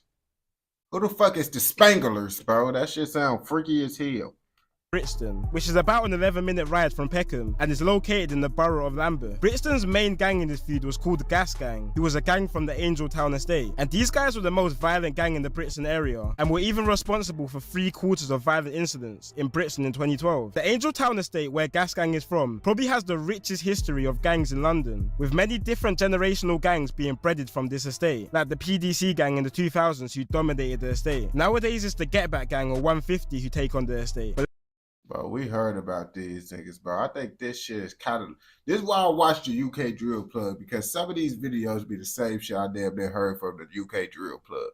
Let's take it back a minute to 2008, where Peckham, who I first mentioned, was deep in the decades long with a gang called the Ghetto Boys, who was a gang from Lewisham in South London, which was a crazy war in itself, and I'll definitely do a video of that in the future. But in 2008, after decades of back and forth between the Peckham and Lewisham gangs, the younger generations in both gangs agreed to an alliance, which was fully solidified during the Notting Hill Carnival in August 2008, when 180 members from both gangs organised a link-up at the carnival. The link-up was actually intercepted by police, because the police thought the two gangs were linking up to fight each other. But as Peckham's relationship with Lewisham got better, their relationship with Brixton started to worsen. See, historically, Brixton and Peckham have always had a feud, even dating all the way back to the 1950s, where local schoolboys from both areas would clash, which was even more hostile after immigration, because Peckham was filled with mainly African immigrants, while Brixton was filled with mainly Caribbean immigrants. So there's always been big culture clashes there. Ah, so it's a racist war. Niggas out here being racist. Like, I ain't gonna cap to you. If y'all gang banging because y'all racist, just say that, bro. Let me know, bro, so I can know to stay away from the racist motherfucker. I'm just fucking around. But as I said, in 2008, the war between Brixton and Peckham was starting to become a lot more heated. And these were times where guns were much more accessible than what they are now. It wasn't uncommon for a gang member to be rolling around with a gun, just like how nowadays most gang members roll around with knives. So there was a lot of back and forth shooting between these areas. Also, back in the day, it was really like that. Y'all new niggas, y'all new niggas don't really got it hard for real, bro. Cause niggas really had Blicks. Now y'all niggas, not everybody don't got Blicks for real. So y'all got it easier, bro. It's easier for y'all niggas to survive, bro. Y'all better be grateful, bro. Cause the older niggas, they had them Blicks up, sticks up, bro. They said them bitches was like, the guns was like 9s back in their day. One instance, members from a Brixton gang called OC, who were heavily allied with Gas Gang, rid out on Woolworth Road, which at the time was a territory of the Shoot Instant gang, who were part of the Peckham side, and started shooting at 2 Peckham rappers called Snap Capone and Butch, who were walking down the street. Both rappers actually managed to run to a convenience store and managed to dodge the bullet. While running into the shot, an innocent bystander just trying to get into the same shot was shot and killed. His name was Ryan Bravo, and he was 18 at the time, and this was one of the big turning points in making his feud widely publicized.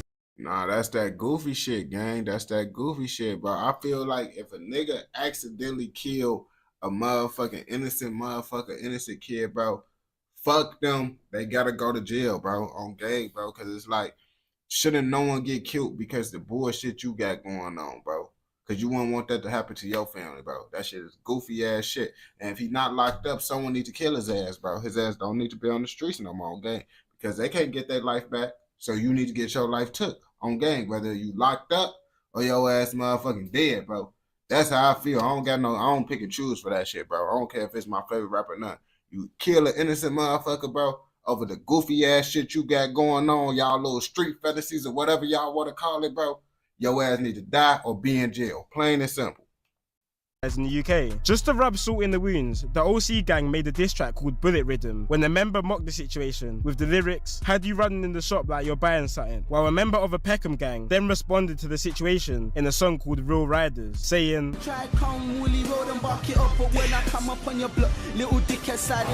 obviously referencing when Brixton members shot up Woolwich Road, which is some of the early examples of UK diss songs, referencing real moments that have happened on the streets, bringing more publicity to the feud. And the people who are up to date with London's street situation at the moment will probably be quite confused, because Woolwich Road actually beats Peckham now, but that's a whole nother story to get into another time. So yeah, after this Woolwich Road shooting, many diss tracks were going back and forth between the gangs, as well as shots. In the same year of 2008 in October, Brixton older members got the drop on a Peckham member's house called Terms, and waited in the parked car outside his house. When Terms appeared outside his house, they shot him on his doorstep, leaving him to die. Terms was a member of the SN1 gang in Peckham, which stands for Spare No One. And this is the same gang that the famous rapper Giggs was part of, and Giggs pays respect to Terms sometimes in his songs. It didn't take more than a month for Peckham to respond to this though. In November, Peckham members got the drop that some members from the Brixton gang OC were clubbing at a nightclub called SE1 in Bermondsey, South London.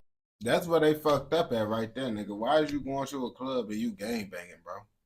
Nigga, that's an easy way to get your ass popped. And then it's like, you never know who inside the club that know the niggas that you on tour with. And they could end up, oh yeah, whoop-de-whoop-de-whoop, folks in this club, in this bitch trying to dance and turn up, his ass loose as hell off this Henny. Go pop his ass right now. Then they gonna get y'all ass. London, and pulled up to the club, shooting Errol Davis close range in front of 2,500 clubbers, which is even crazier because the murderer was never caught, despite there being thousands of witnesses at the scene. But these times, stuff like this wasn't uncommon, because there was low-level security and no cameras in some of the clubs in 2008, which is something you will never see in clubs in London nowadays. That's the whole reason why niggas get away with it, bro, because niggas ain't snitch. Back in the day, bro, they really needed witnesses, bro, like witnesses. Really, they needed that shit to get niggas locked up for real, bro. And now, they don't need that shit, bro. Them cameras, them dumbass niggas all up on the cameras and shit. That's why I be like, committing a crime is so much harder now, bro. It's like, it's not even worth that, in my opinion. Quite recently, actually, in 2016, the police found the same handgun which murdered Errol Davis at the nightclub in the possession of a man called Andre Chambers, who lived in Woolwich, which is quite sus. It was also later found out that the same weapon which was involved in Errol Davis's murder was also involved in 2 other attempted murders and 1 murder. But Andre Chambers was never found guilty for the murders with little to no evidence, apart from handling the weapon. But that's not enough to go down for a murder. While this direct war between Brixton and Peckham was occurring, there were also a lot of separate gangs and areas who joined alliances alliances with both areas. This was basically turned into some World War III stuff, the South London version. One set based in Old Kent Road called OBY in South London were affiliated with Peckham, but a dispute between the members started a feud between OBY and Peckham, resulted in OBY members joining Brixton in the fight against Peckham, which was fully signified in the trap between the two gangs called Brooklyn to Baghdad. But OBY went off to a bad start in his feud after losing one of their younger members called Baby Ryder. His real name was Sunday Essia, and he was a 15-year-old orphan from Nigeria after his mum and dad both died when he was younger, and he started to get involved in the South London feud. Before he was stabbed, he pulled out an imitation firearm on 4 rival members. When they realized it was fake, they chased him through a park while he was screaming for his life, begging his killers not to kill him and spare his life. But he was ultimately stabbed 9 times and left to die. So after the nigga, you can't be doing that shit, bro. I ain't gonna cap to you, bro. That shit, you can't be doing that cornball shit, my nigga. Like, nigga, you gang begging and shit, and the ops catch you lacking, bro. You better not beg for your life and crying shit, because the only thing you're doing is just making your ops feel joy before they kill your ass. You just making yourself look worse and making your ops happy.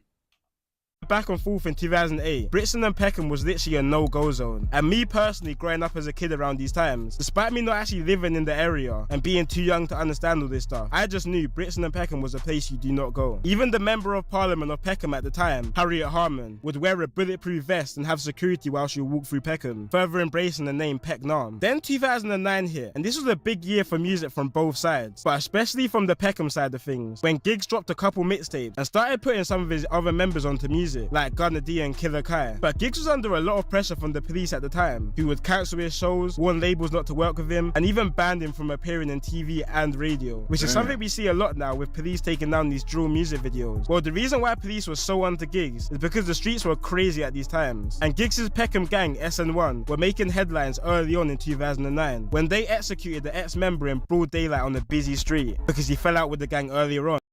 You see, these niggas back in the day, they was tweaking. But they real life, they would kill your ass. I ain't gonna cap to you. Even though it's crazier back in the day, I feel it was more safer for innocent civilians back in the day. And that's the crazy part. Like, I feel like it was dangerous, but it was more safer for innocent civilians, bro.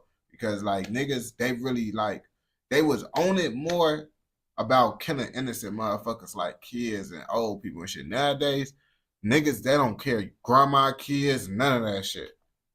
This was a ticking point for police, because it was seeming to the public at this time that the gangs had took control and could do whatever they want, which was essentially true. So police started gathering CCTV footage of previous rideouts from both Peckham and Brixton gangs in an attempt to take down some members. Police sent over this footage to Peckham members' lawyers as proof of their involvement in the feud, which a member then grabbed the footage of his lawyer and uploaded it to YouTube. The original video is no longer up, but a re-upload of it is still on YouTube today, and shows Peckham members riding out in Brixton in masses. When looking at this footage, this is some propaganda worthy stuff. Like, the captions in the videos are so funny, and all the footages just show how crazy these times really were. Like, gangs were just riding their ops with 30 guys on pedal bikes, loaded with guns and knives. There's no way you could get away with that stuff nowadays in London. 3 boys can't even walk to the shop in London without getting stopped by police, let alone that many people on bikes. Brixton gangs responded to this YouTube video in the music video called You're Liars, and the whole year of 2009 was literally just filled with violence and diss tracks, with some real classics like Wreckage from Peckham younger members. Around the same time of this release, a 13-year-old boy was stabbed 5 times in South London due to the feud between these areas, which hit national attention because 13 is hella young. And bro, was he gang banging? If he was gang banging, bro, you already know they don't give them niggas passes. But if he was an innocent kid that just lived in the area and y'all just killed him because he lived in the area, y'all some fucking cornballs, bro. I hope y'all killed him because he was a gang banging ass badass kid that was putting belt to ass in the streets. And I think this rang into a lot of people's mind that this issue was very bad, because kids as young and even younger than 30 were now known to be involved in this. And on top of all this Brixton and Peckham beef, Peckham were having their own issues inside the area, and the civil war started to ignite in the Peckham area, which was fully all out after a member of the MLB gang or Mandem on Brandon was shot dead by Peckham Olders. MLB is a gang from the Brandon estate in South London, which is the same estate drill group Moscow 17 is based in. Peckham rapper Snap Capone was linked to the murder, but managed to beat the case. But a member was sent to prison for hiding the gun used in the murder. This created a lot of politics between Peckham and the Peckham affiliated gangs, and eventually after, like, I'm barely hearing about knives. Like, we really only hearing about shooters back in this video. We really only hearing about shooters. In them other videos, we hear about more like stabbings, and then it'd be a mixture, sometimes half and half.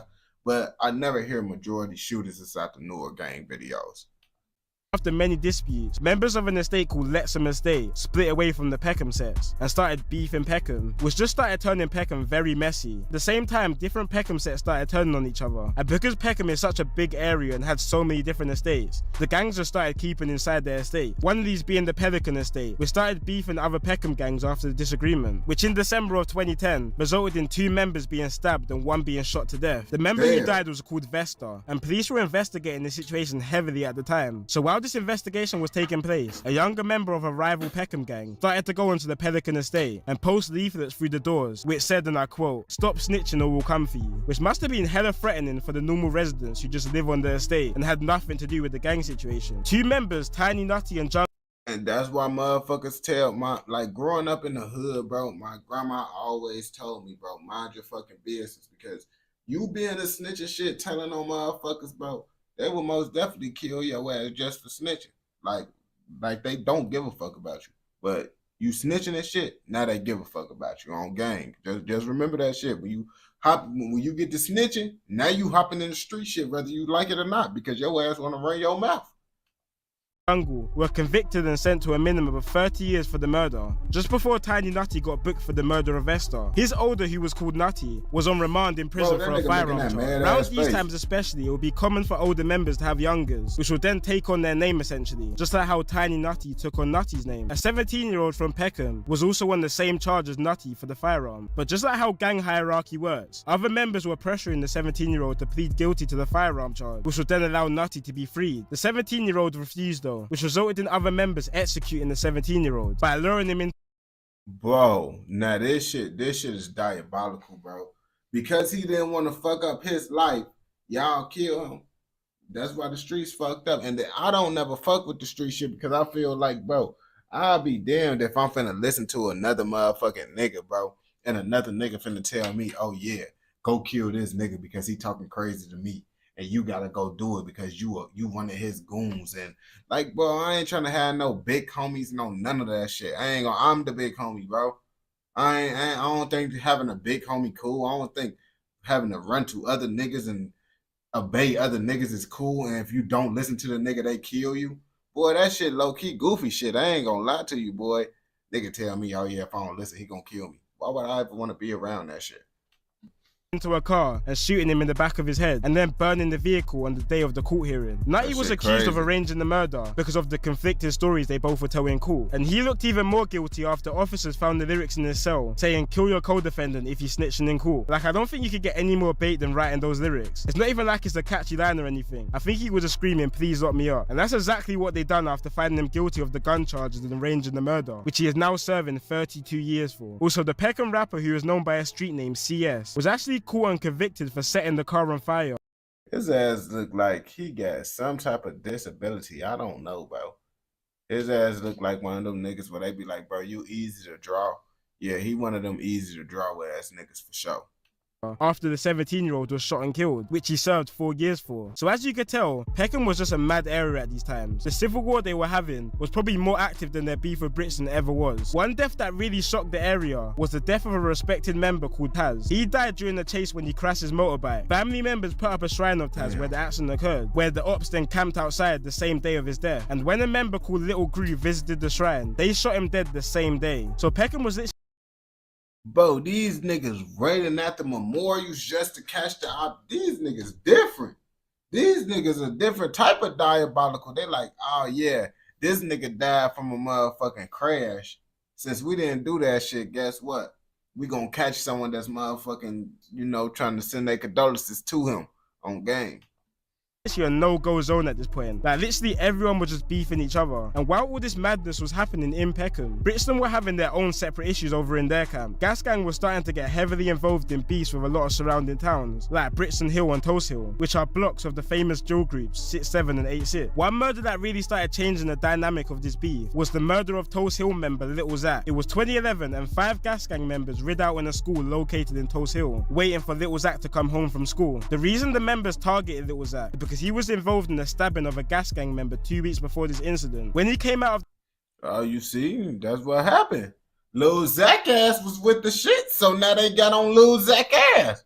I don't be feeling sad for like, I do be feeling bad because like the kid got influenced and it's just because the kid wasn't strong-minded enough to choose a different route and shit, but lots of kids don't have that strong mind, so I do feel bad that he got sent out to that path and shit, but once you stabbing niggas and shit, going putting belted ass on ops, niggas gonna put belted ass on you. Of the school, the gas gang members chased Lil Zach and stabbed him to death. He was only 15 at the time, and this resulted in a few separate gangs starting to turn on gas gang, like ABM, who was a gang located in Stockwell. At this point, literally everyone was beefing everyone. South London was just a very, very dangerous place, and when some murders would be committed, police couldn't even point it towards any.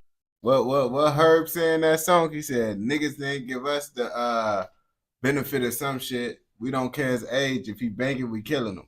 That's how that shit be, because these little young niggas, bro, they be doing so much diabolical ass shit, and then motherfuckers be like, man, they young though. But that young nigga just motherfucking up to 30 with a switch and blew down the whole block, bro. So what you expect the nigga to do?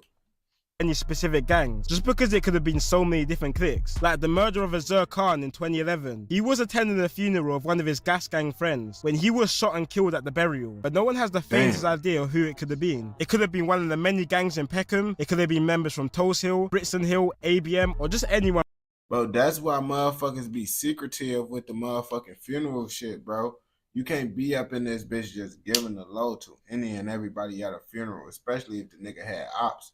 Because, you know, niggas use that as a perfect opportunity to get more ops on game.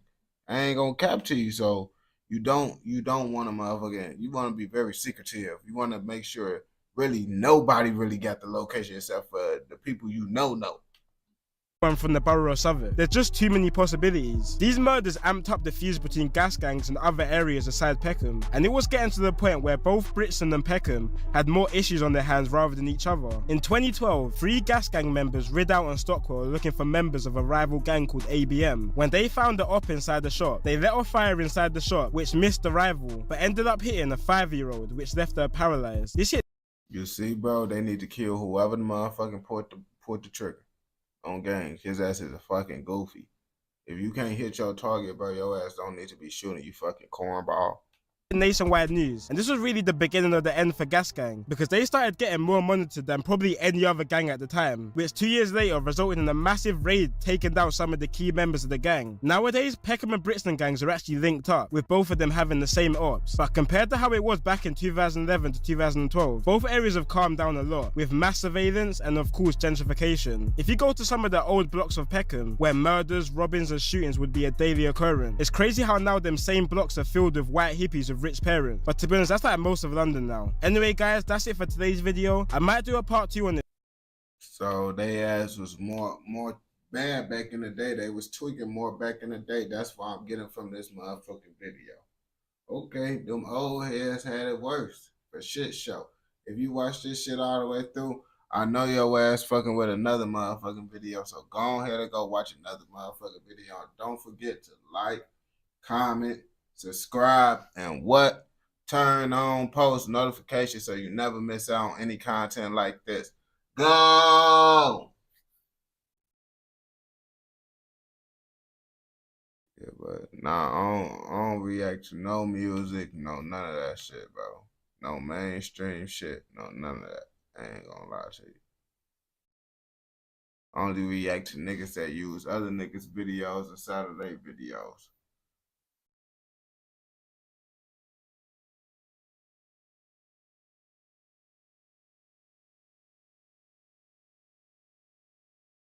You talking about tails and Torontos. You think that be the most interesting, boy, that shit. It's cool. It's cool. I be trying to tell motherfuckers, bro.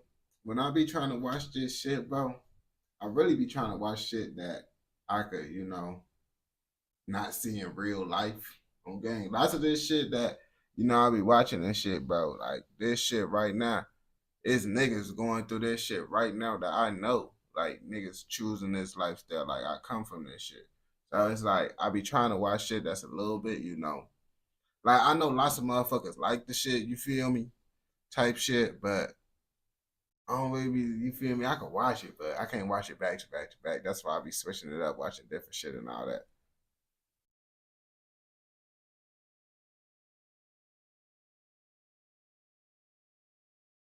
Nah, that don't be motherfuckers doing a link shit. I don't know. I don't think they allow links on the shit. Damn, you said the Moscow 17 is kind of dead. Yeah, I ain't gonna cap to you, bro. All that shit, bro. Damn, my video popped up on the recommendations. That shit crazy. Ah, it's right there.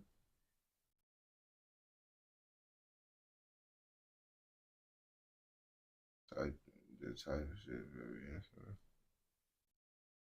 I really, bro, I ain't gonna cap to you. I be watching to the killer nigga shit though, cause that shit, that's what niggas like the most, bro. If I watch what the fuck I want to watch, bro, this shit would be at 2 viewers, bro. I ain't gonna lie to you, cause the shit I watch, bro, be boring too. Like, I know this shit is like boring, bro, because like females will motherfucker come over to my crib and shit, and I put on an infographic show or shit, just some information shit, bro. Talking about World War II and shit like that. Females be like, man, you be watching shit that niggas that they play at school and shit in history class. I be like, shit, this what I like. Like, this shit really like interesting on game, like shit like that. But everybody tell me this shit be boring, bro. All my homies, all this, everybody be like, bro, I don't even know how you even watch that shit. But I be like, shit.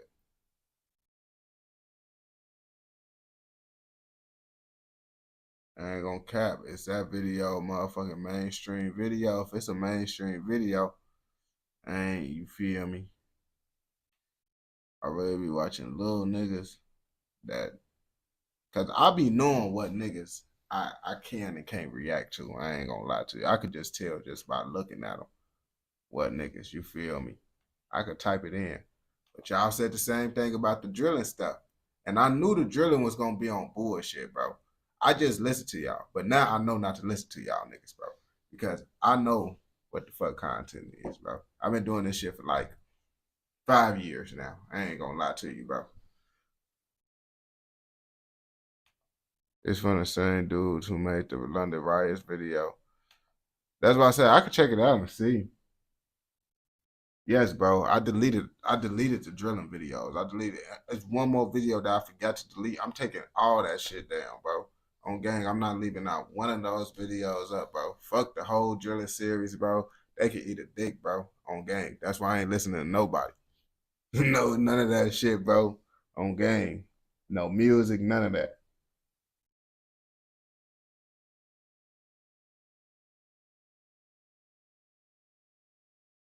Ratings.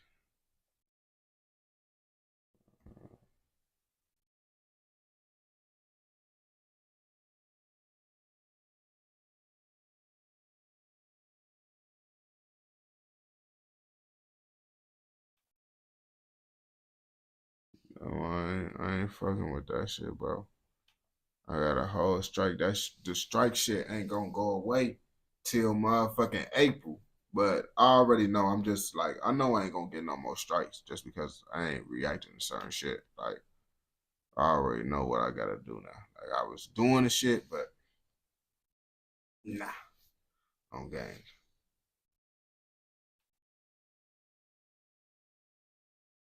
You really be watching the same type of shit, okay, let's see.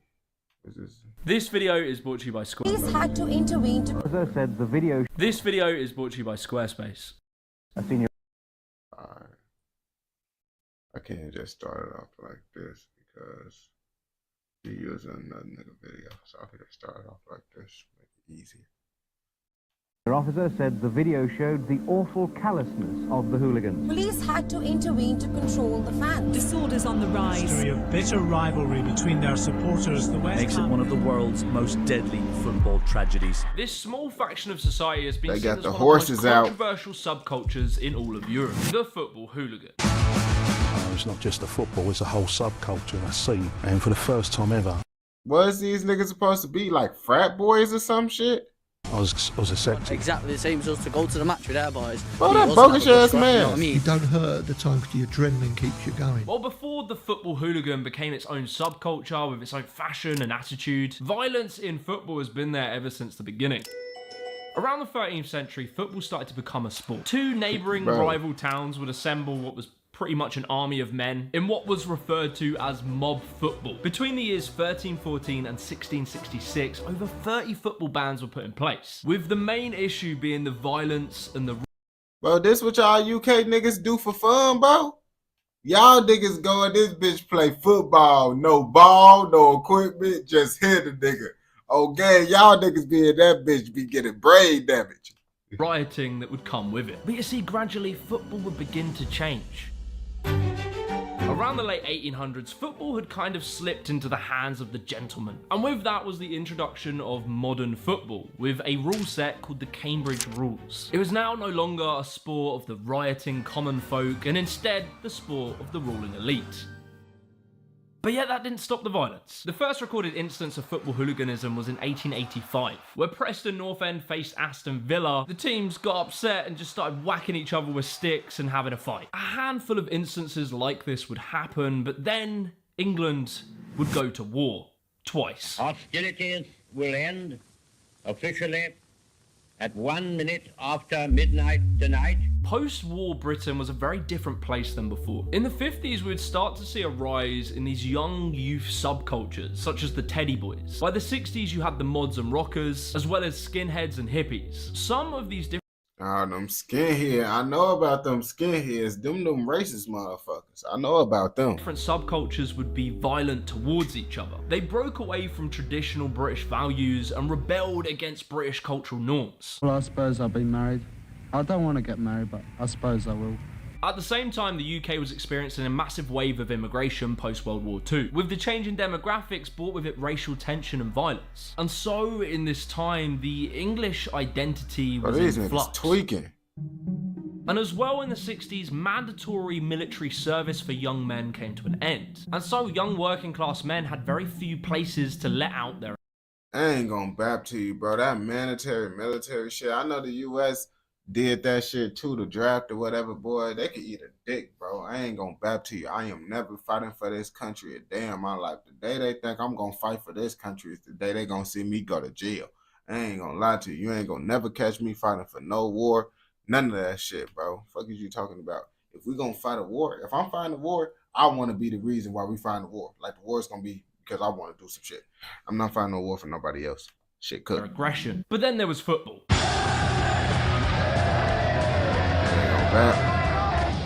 Every single week, you and the boys could get together and go and watch your team play. This was an opportunity to get together with the boys and drink and occasionally get into a scrap with the opposing fans. And what started as just a bit of fun towards the late 60s and into the early 70s had really evolved into a class of people who were typically white working class men who would assemble these gangs associated with a football team. These gangs would become very organised and referred to themselves as firms. Arsenal had the Herd, Millwall had the Millwall Bushwhackers, West Ham had the Intercity Firm. Each team would start to develop their own firm and they would become feared.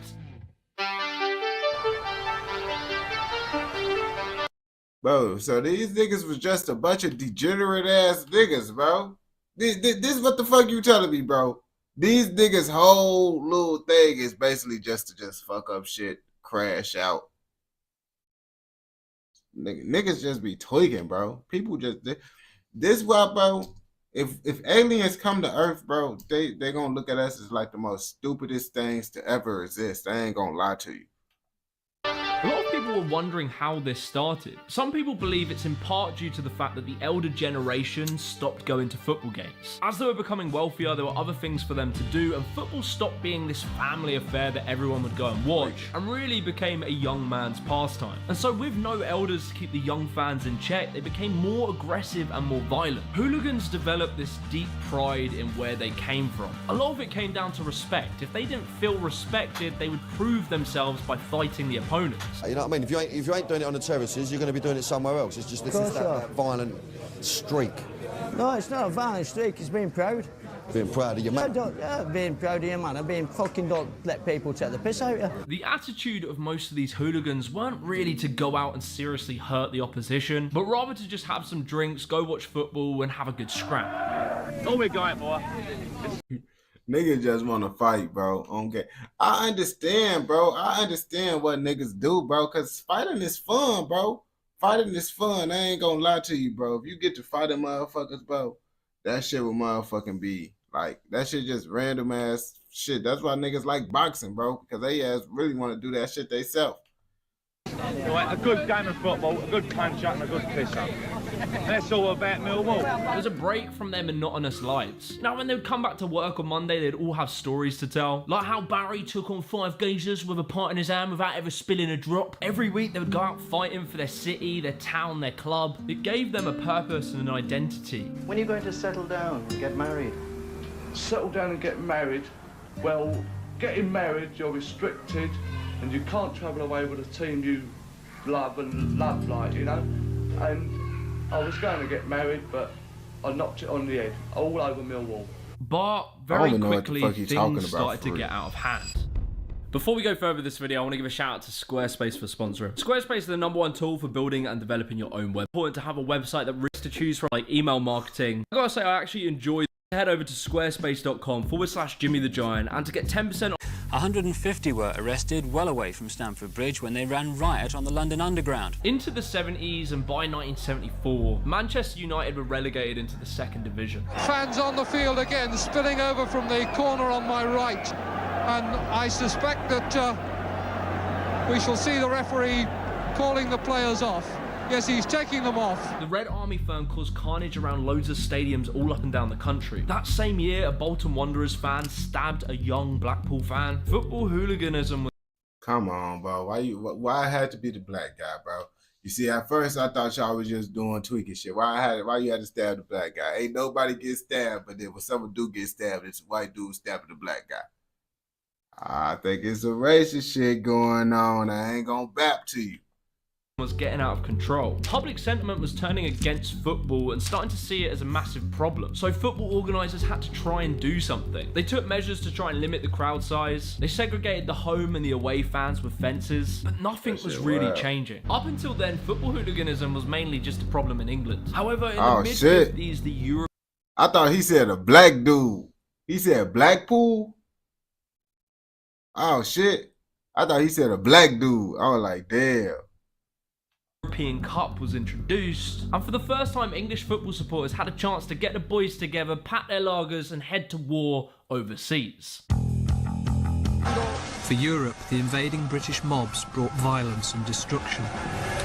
For many of the hooligans, these were the most exciting times of their lives. It was kind of how I imagined the Vikings must have felt. That's why I need y'all to help me understand this shit. And just going absolutely berserk. And with this, they would spread what would become known as the English disease. Very quickly, issues started to spread abroad. In 1975, Leeds United were banned from playing football in Europe after their fans had an all-out riot after a game against Bayern Munich. Manchester United were banned after 1977 after fans were rioting before, during and after their cup-winning game against St Etienne. But you see, football hooliganism wasn't just being contained to the football grounds. The hooligans would start to develop more organised criminal behaviours, such as looting high-end fashion brands. This, in and of itself, would develop. I mean, shit, let's be real. They need money, bro. Beating niggas' ass is not giving them no money. They want to live that drunk lifestyle. They want to keep on getting drunk. They want to keep on beating niggas' ass. And they need money to do that shit, bro, so they could be able to have fun. So now they gotta, you feel me? Because if they go to work, they're just gonna get to beat niggas' ass at work and shit. I ain't gonna lie.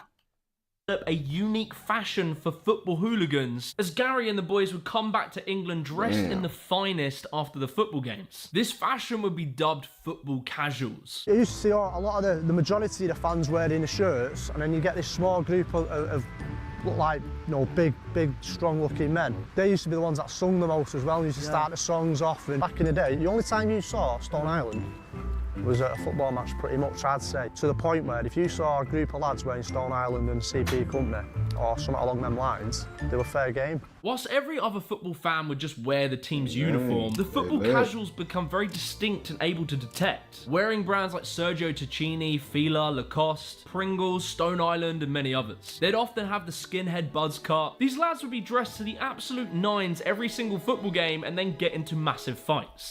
He nearly knocked you spark out. Who's you playing football? Lots of them niggas damn near didn't even go for the football game. They really went for the scrap. Like, nigga, I don't even care about the football game. I'm just ready for motherfuckers to get to it, man. And casuals. Casuals? It would be in the 70s and the 80s that would be considered the golden era of football hooliganism. The media coverage was in full swing. The UK was in a massive moral panic over football hooliganism. Things were starting to get more and more out of hand and they started to turn political. It was around the same time where large parts of the skinhead movement had been overtaken by far-right nationalist groups. Things like the National Front and the British movement. These groups would lurch onto a more tribalist mentality and patriotic nature, and a subsection of hooliganism become linked to far-right extremism. Where organisations like the National Front would deliberately try to recruit new members from football terraces. I do want to point out that Vice made a whole video on this, and there's a lot of criticisms of that, saying that football firms tend to just represent the attitudes of the town they're from. So if a town is very right-wing or very left-wing, the hooligans will tend to represent that. And so football hooligans weren't inherently far-right. That went through your window? Oh, that went up. I do that one. As I got to the gate, I got hit over the head with an iron bar. Either way, the British public was in the shit out of disarray. niggas, The throwing middle shit classes through of old Britain people had developed a very windows. deep hatred for this subculture that were often working class people who were seen as out wreaking havoc on towns on a weekly basis. It was a massive moral. These niggas go to work, go to their job every day, bro. Just for their weekends, they could potentially get sent to the hospital. This shit is crazy.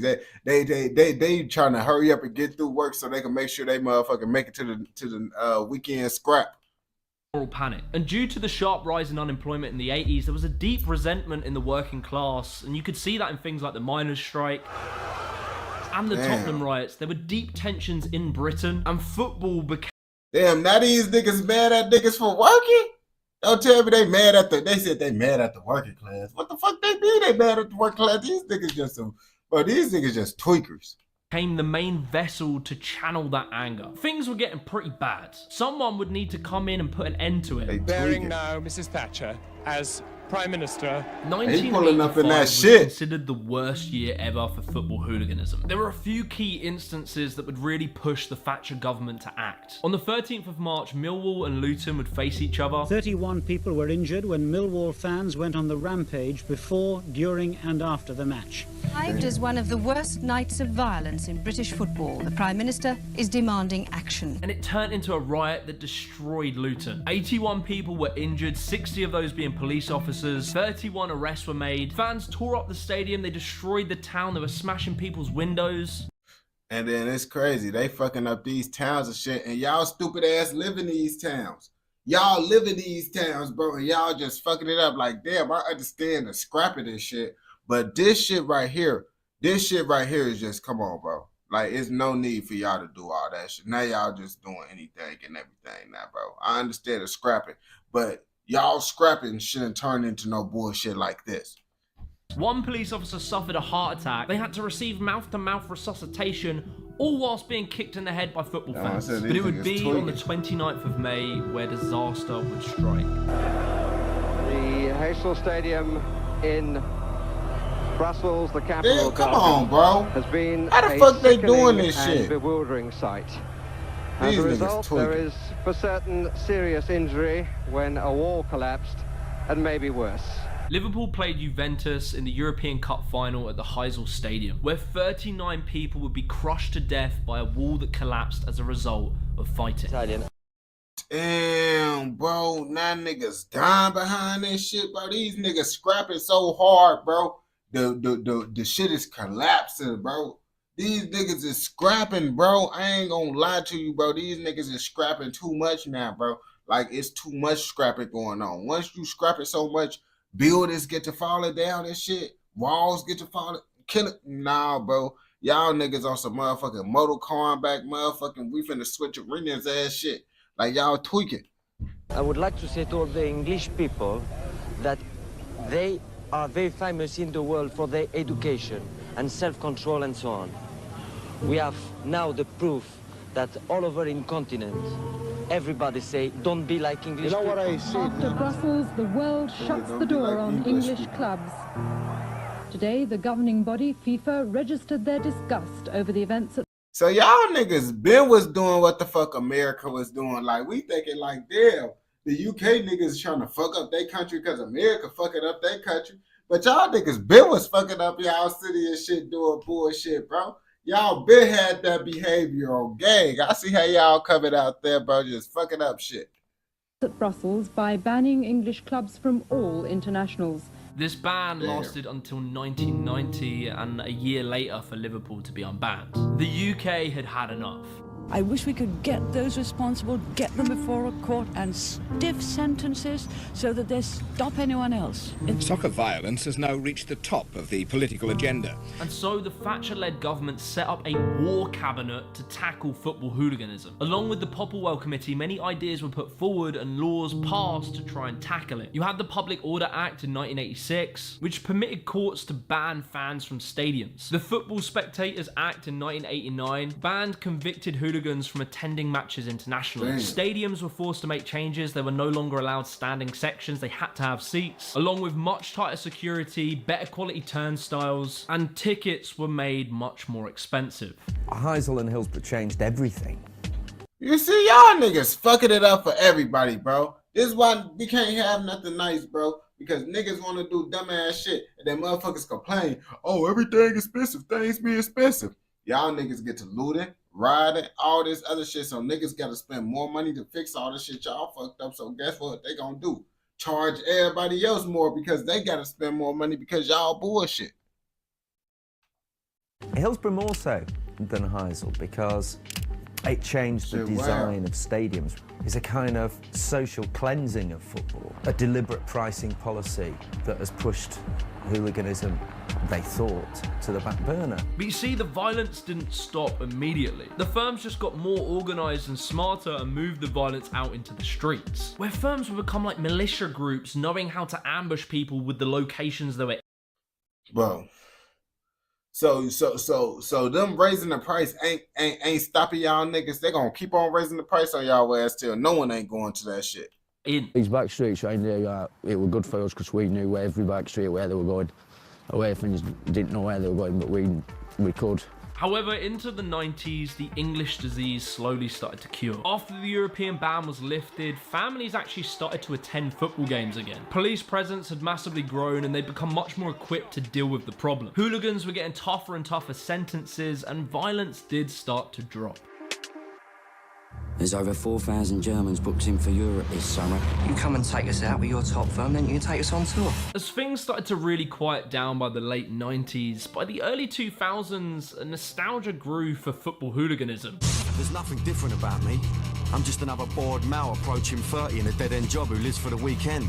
With films like The Football Factory, Green Street, The Firm, as well a very scared Danny Dyer did this show called The Real Football Factories. Mate, you sure we're going to walk in this booze? We're going to end up getting ironed out by this little firm, you know what I mean? Yeah. But you seem sweet as, but it's early days yet, you know what I mean? I'm sure someone's going to glass me anyway. I'm only joking. Bless him. Books were being written and ex-football hooligans became famous. A romanticisation of this era really grew in the mid-2000s. The football casual aesthetic had become a staple in fashion and can still be seen today. But football hooliganism never went away entirely. But in Russia, they're trained, organized, and brutally violent. England arguably exported hooliganism abroad, where instead of having firms, they call them ultras, and it appears that they are far more violent and intense than most British firms. We all went there to show that the English are not hooligans. I mean, let's be real now. It's Russia. Everybody know Russia niggas is shit. We look at Russia as the bad guys. Them niggas tweaking. All them niggas get drunk as hell. Them niggas be wrestling beers and shit. Like, you don't want to fuck with the Russian motherfuckers. I ain't gonna lie to you. They're just posers. They're little girls. Russia seems to have this hatred against England and they want to prove that they're better than us, which led to the UEFA riots in 2016 between Russia and England. Damn, and Russia don't like niggas. And there has been a bit of an effort to like organise these fights and make them a bit more legitimate, which personally I think is a pretty good idea. All of this has led many psychologists and sociologists to study and pin down what causes football hooliganism. And hooliganism emerged when there were lots of uncertainties about identity, uncertainties about place, even uncertainty about gender identities, with the emergence of hippie cultures and new ways of doing masculinity. Not really knowing where you belong and what have you, so I was attracted to the togetherness as well of all the lads, It felt normal, plus you felt as if you had a family. For the first time, probably felt like I belonged somewhere. At the core of what drives these men are the same exact things that drive men to protect their countries in war. It's a powerful energy that comes with it a lot of responsibility. When carefully nurtured and directed into something positive, it can be amazing. But when it's not, it can be terrible. The violence of English football fans brought about the death of 38 people and injuries to 454. If you enjoyed this video, be sure to leave a like and subscribe to the channel and watch this video right here. On gang, nah, this video was busting. Them hooligan niggas, man, they something else, bro. They live just to fuck up shit, bro. That shit crazy. The only thing they want to do is just fight, get drunk, and fuck up shit, bro. Crazy as hell, man. But if you focus this video, man, and watch this shit all the way through, I know your ass fucking with another motherfucking video. So go ahead and go watch another motherfucking video. And don't forget to like, comment, subscribe, and what? Turn on post notifications so you never miss out on any content like this. Go! Them niggas tweaking, bro. I ain't gonna lie to you. Bro, it's like a snowstorm going on. Damn, I gotta motherfucking do my pipes, bro. Put the water, motherfucker, let that shit just drip. Because if I don't, bro, my pipes might freeze.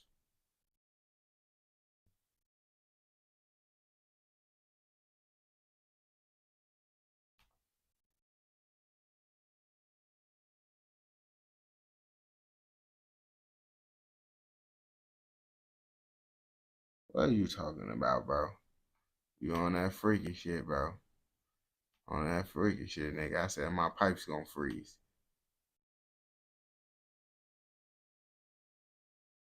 It's snowing out there, bro.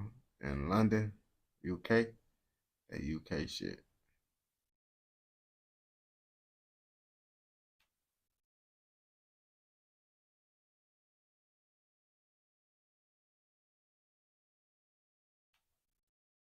The SJ from OFB has been found guilty for his role in a... No, I don't like the way that shit sound.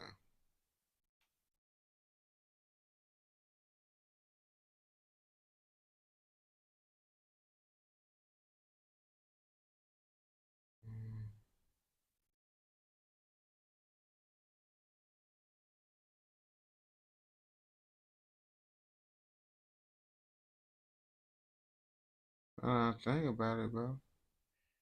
We damn near almost watched. We gonna have to slow down on the UK drill plug videos. We damn near watched all his shit. Where a trial has just wrapped.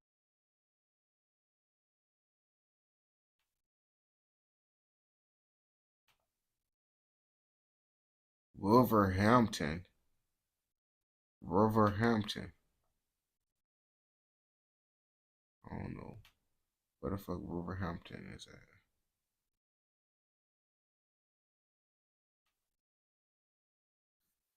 Them niggas tweaking in the UK. Where at? Wolverhampton. I don't know what the fuck that is. I don't even know if I said that shit right. But I think they tweaking out here if they making gang banging videos on it. Where a trial has just wrapped up over the murder of a 15-year-old boy. 15-year-old boy. We going BZ! It's fucking blatant. Chiz gang most hated pagan. There's a million ways to die. One of them's getting shot by me. Now, Wolverhampton is a city and metropolitan borough in the West Midlands. More specifically, however, it's located around 12 miles northwest of Birmingham. In a 2023 crime report, Wolverhampton was actually ranked as one of the most dangerous cities in the West Midlands. In 2000.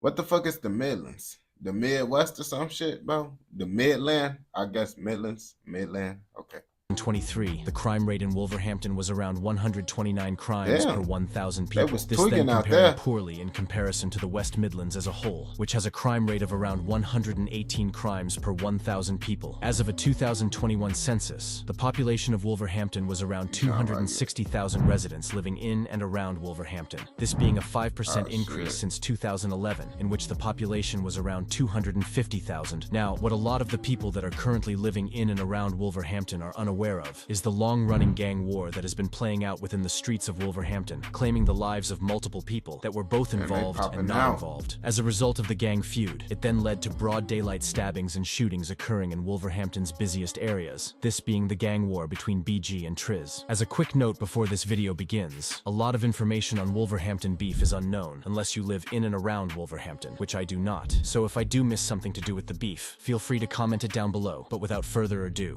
enjoy the video. My thing, alternate a whole up block to a dubstep. That's my mum ways from right now. The first gang I'll be discussing is that of BG, or BGD, this being a gang based around the WV2 postcode within Wolverhampton. Originally, the BG gang was based around the Blakenhall estate. However, this estate has since been demolished, leading to the gang moving their territory, although the gang is still based around the WV2 postcode, more specifically the Parkfield area. The name BG is believed to be an acronym for Black Gang, which is something often mentioned by BG's most well-known rapper, that being M. Loose, who previously went by Muller. M. Loose began dropping music around 2016, but would only see little success until around 2020 and 2021, when his music began to gain attention due to how disrespectful some of the things he was saying were. Now, upon listening to M. Loose's music, you can often hear him dissing rival gangs, the most prominent of these being a gang referred to as V3 or Triz, although the BG gang has beef with nearly all of the surrounding gangs within Wolverhampton, beefing EBG from Eastfield, GB from Glentworth, and finally Triz or V3, which was based only one street away from BG's territory. Fucking blatant. Triz gang most hated pagan. The Triz crew is a gang predominantly based around Meridale and other estates. The gang is actually only a street away from the rival BG gang, Triz being based on the WV3 postcode. More simply, Triz goes by V3, this being a reference to the postcode taken up by the street gang, that being WV3. The Triz gang is affiliated with nearby GB, or Glentworth Boys, which is another gang involved in this war, GB being based around WV6. Triz has a rivalry with BG or Black Gang from WV2, as well as Firetown from the Heathtown estate. So for simplicity's sake, BG or Black Gang has beef with Triz, EBG from Eastfield, and GB or Glentworth Boys, whilst the BG gang is affiliated with Firetown and AR from Birmingham. To make things simple, however, I'll only really be talking about the long-standing beef between BG and Triz, as well as other affiliated gangs. Now, you may be confused as to how teenagers from different areas of Wolverhampton have come to beef each other, thus resulting in brutal stabbings and shootings occurring in the streets of Wolverhampton. Now, originally the gangs that had a rivalry within Wolverhampton would be that of Firetown, better known at the time as Heathtown, and a rival gang from the Pendeford area, WV8, this gang being known as the Pendeford Crew. It's believed that this beef would kick off other rivalries within Wolverhampton, with an early incident occurring between the two gangs in 2008, when a Firetown member would brutally stab an associate of the Pendeford Crew, killing him and sparking more deadly attacks within the streets of Wolverhampton.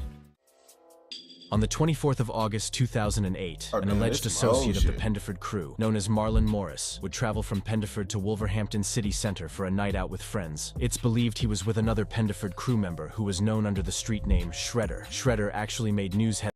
Shredder ass look like he be on bullshit. I ain't gonna lie. He look like one of them niggas that always get mad over little shit. Headlines in 2017 after he accidentally shot himself in the groin, resulting in his testicle being removed. This incident... Bro, I'd be mad for the rest of my life if that shit happened to me, bro. That's some cheddar bob ass shit to do. Then led to the eventual arrest of Shredder, who was charged with gun possession. Anyways, both Marlon Morris, Shredder, and a few other friends traveled to Wolverhampton city centre on the evening of the 24th of August 2008. During the night, a rival from the Firetown gang known as Jamie Price would notice the group. It's known that Jamie Price sought out the members as Shredder had supposedly attacked a Firetown member in the days prior. Jamie Price would single out Marlon Morris. You see, Shredder is gonna be angry. He's gonna be always mad. Folks lost his testicle and then got locked up for it. This shit is wild. chasing him for a few minutes before he caught up, and launched an attack on Marlon Morris. Marlon was stabbed around 4 times in this attack, with one of the strikes piercing his heart. Marlon's friends quickly called for emergency services, and upon arrival, Marlon was rushed to hospital, but would sadly be pronounced dead hours later, with Jamie Price then going on the run. However, despite his attempts of evading the law, he was quickly arrested and charged for the murder. And in 2010, Jamie Price, the son of English music producer Goldie, was found guilty and given life for the murder. Rest in peace, Marlon Morris. Now, it's not really known what occurred between the gangs following the death of Marlon Morris. What is known, however, is that around the mid-2010s, new gangs became a lot more prominent within Wolverhampton, example being both Triz and BG, or Black Gang, who have both had a rivalry since around the mid-2010s when both gangs emerged. However, during this time BG didn't really focus their beef toward Triz, but instead rival EBG, which was a gang based around Eastfield, as well as GB. Around 2015 and 2016, a younger BG member started to get active within the streets of Wolverhampton, supposedly becoming very feared very quickly, this being Muller, who was quick to start releasing music. It's rumored that around this time during the early days of the beef, rival Triz members would stab Muller's dad. However, this hasn't been proven. This incident then being something often referenced in tracks released by Triz members, as well as EB members from Eastfield. Speaking of music, it would be around 2016. I mean, shit, I would lie too. I ain't gonna cap to you. If it ain't no proof that the op stabbed my motherfucking dad, I'm gonna lie my ass off. I'm gonna be like, bro, they ass lying, bro. They didn't stab my dad, but them niggas capping, bro. Niggas just making up shit. And the start of 2017 that Muller would begin to drop tracks on YouTube. These songs included 2 Degrees in August 2016, this being followed by the track titled Reverse in September 2016. During the start of his music career, he didn't actually gain much attention within the underground UK drill scene, although this would all change around 2021, following a criminal behavior order that was put in place to stop Muller from inciting violence, as well as a prison sentence. He returned to the drill scene in 2020 and would become extremely well known for his rude bars and extremely cold beat selection. One of the earliest incidents reported between both the Triz gang and the BG gang would occur at the beginning of 2018, when members of BG would travel onto Triz territory and noticed a group of Triz gang members. It's then believed that a fight ensued between the groups of members. During this brawl, 2 members of the Triz gang would be stabbed multiple times by the group of BG members. A 14-year-old alleged Triz member sustained wounds to the stomach as a result of the attack and was actually in critical condition, but luckily went on to make a recovery. A separate 15-year-old alleged Triz member sustained wounds to both his leg and hand, but was discharged from hospital hours later, with both youths luckily surviving. It's believed that around the time that this incident occurred, a member associated with the Triz gang, known by the street name K-Sav, would actually swap sides and began to roll with BG members, dissing his Bro, you see, niggas like that, bro. Why would y'all ever let someone that switch a gang hang with you? Like, y'all are so stupid. Like, I would not feel bad if he backdoor y'all, bro. Because if I know a nigga switched the gang, bro, yes, keep that nigga far away from me. Old friends and other gangs that BG had a rivalry with, which is crazy, as previously in June 2017, K-Sav had appeared in Triz music videos. For example, in the Postcode King's Hood Talk, K-Sav could be seen wearing a silver mask and heard disrespecting his rivals. Anyways, after K-Sav would join the BG gang, he would begin to rap alongside Muller, who was making noise in the underground Wolverhampton drill scene. Sadly, however, due to the fact that he had swapped to his rival's gang, his old friends began to watch him and even knew where he lived. On the 22nd of February 2018, K-Sav and his dad would be driving in Meridale when a rival Triz member noticed them. The Triz member was actually one of K-Sav's closest friends when he was a Triz gang member. But due to the fact he had switched sides, however, the Triz member wouldn't take too kindly to seeing K-Sav, with it even being alleged that the Triz member went on to produce an axe and threaten K-Sav, who was with his dad. Nigga, hold up. Where the fuck you keeping that axe at, bro? Like, where the fuck is you? Oh, you probably had a little small hand knife. Hand axe type shit, because I be like, I hope you don't got that big ass tree stomper. I'm like, bro, I hope these niggas ain't walking around with the tree cutters. Boy, y'all niggas tweaking.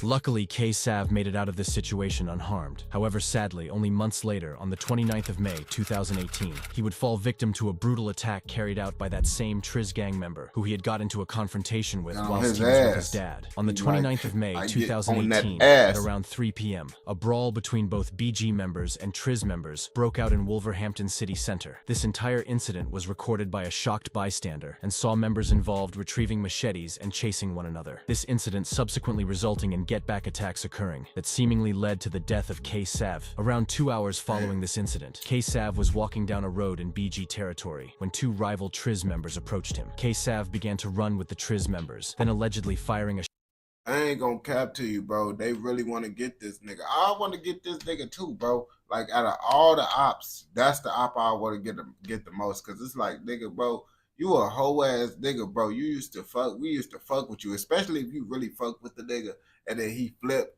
Now that make you feel like you damn near like, man, I was hanging with a goofy ass nigga, bro. We need to get that nigga off the map.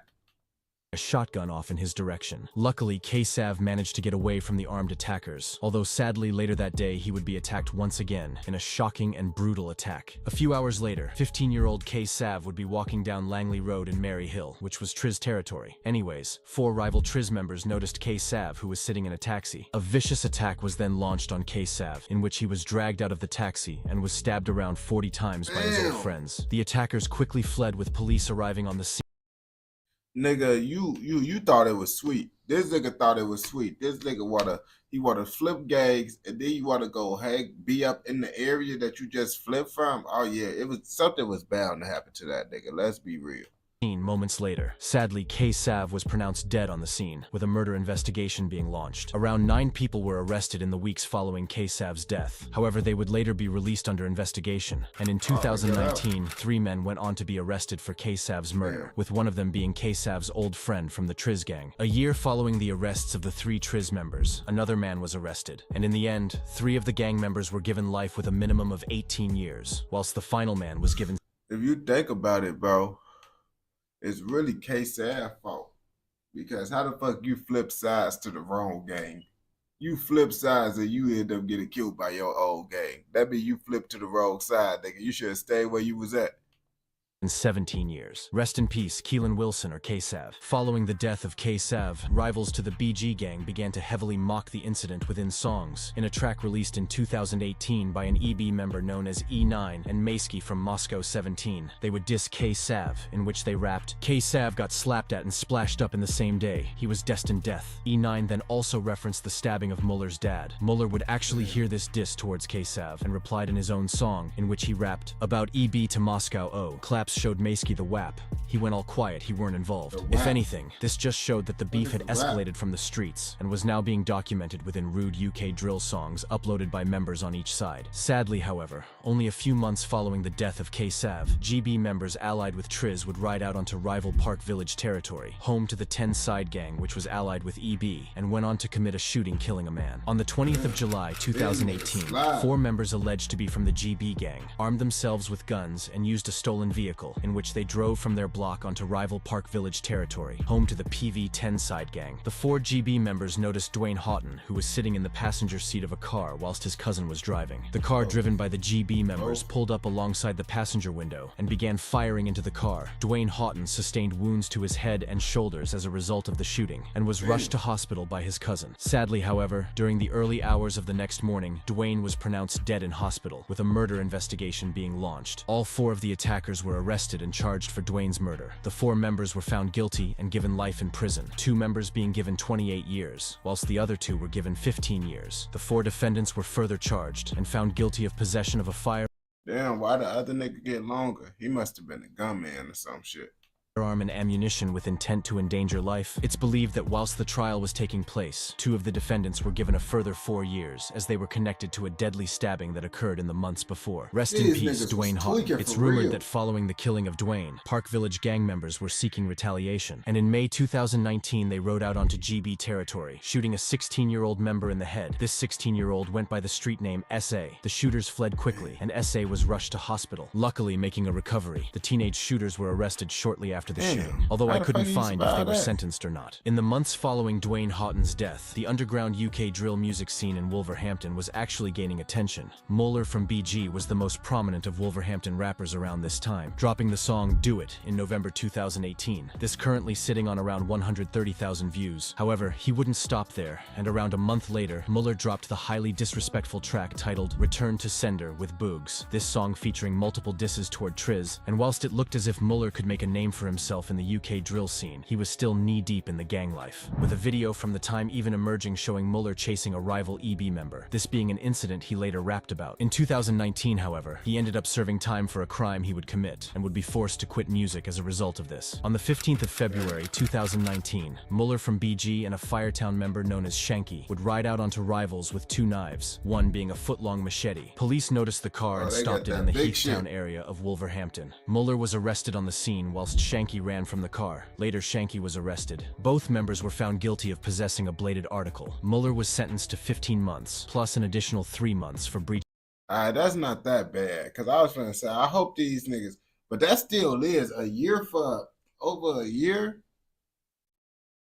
That shit crazy, bro. Over a year for a knife? That shit kind of crazy, my nigga. Reaching a community order. On top of this, Muller was given a 5-year criminal behavior order. This banned him from meeting in public with certain associates, having more than one mobile phone, inciting violence through music videos, and finally visiting certain parts of Wolverhampton, whilst Shanky from Firetown was jailed for 9 months. It's rumored that upon Muller's release from prison, he would begin to go by a new name, this being M. Loose. Following M. Loose's release from jail, around 2020 he began to get straight back into the music scene. He released Real as Hell at the start of 2021, which gained loads of attention, currently sitting on 2.5 million views, this being extremely successful for an underground UK drill rapper. Members from the Triz Gang also began to release music. In February 2021, J Smoke from Triz released his track titled GBG, or Get Back Gang. Within the lyrics of this song, J Smoke would even allude to the fact that Triz had allegedly stabbed 4 rivals in a 1-month time gap. He said 4 in a month. Whilst it looked as if J Smoke could really make waves in the UK drill scene, under 2 months following the release of this GBG track, he would accidentally shoot his girlfriend, leading to him being arrested and charged. Nigga, how the fuck you accidentally shoot your... Bro, Cheddar Bob ass behavior, bro. This is Cheddar Bob behavior. How the fuck you accidentally shoot your girlfriend, my nigga? Bro, this shit wild as hell. Unless your ass motherfucker actually shot her and you saying it was an accident.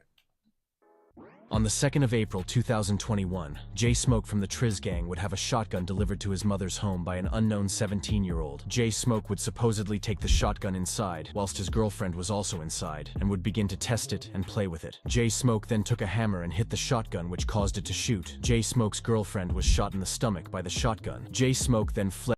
Why would you take a hammer and hit? This is why certain niggas not supposed to have guns, bro. Certain niggas don't need to be around guns at all.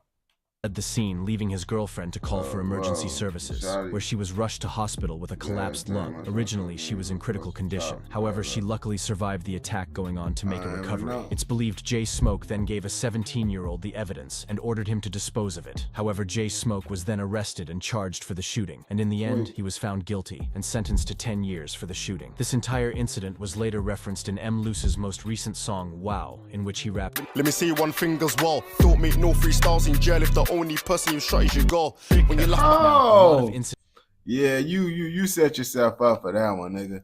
You haven't popped none of the ops, and the only body you do get is your own girlfriend. Oh yeah, Goofy Cheddar Bob award goes to you. Incidents occurred between both the Triz Gang and the BG Gang following this. I Cheddar won't really be Bob. speculating on them, as they aren't confirmed and are mostly just rumors. M. Loose continued to drop music, releasing A Million Ways in June 2021, this then being followed up by his HB Freestyle in July 2021. It was actually this HB Freestyle that turned a lot of people's heads, with commenters beginning to notice his hard wordplay and evil lyrics. This really made him stand out from other UK drill rappers. M. Loose was making serious noise within the streets around this time. At the start of 2022, he released Line and Bine, which also gained a lot of attention, currently sitting on around 300,000 views. Whilst he was consistent in 2022, he wouldn't be as consistent in 2023, only releasing 1 song, this most likely being due to the fact that he is still involved in the street life. Now, track titled Wow, which has done decent numbers for a UK drill artist, currently sitting on 100,000 views. However, M. Loose isn't the only one releasing UK drill tracks, and on the Triz side of the beef, J Smoke and OBM released the song titled Triz Story around 2 weeks ago. Now, since the death of Rels, no other incidents have really occurred within the streets. If something does happen, however, it doesn't really reach the news, so I won't mention them. If you have learned... Yeah, them niggas be tweaking. Hey, I ain't gonna cap to you. Wolverhampton or whatever the fuck it's called. Y'all niggas get one of the outstanding member words that I hand out to the UK hoods that be crashing out and doing diabolical shit. I salute y'all niggas, bro, for being crash outs and being outstanding members, bro. If you watch this video all the way through, I know you fucking with another motherfucking video, so go ahead and go watch another motherfucking video. And don't forget to like, comment, subscribe, and what? Turn on post notifications so you never miss out on any content like this. Go! Hold on, man. I gotta make this pipe drip, bro, because I don't want my pipes to freeze. And that shit gonna be, man.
Bro. Come on, get out.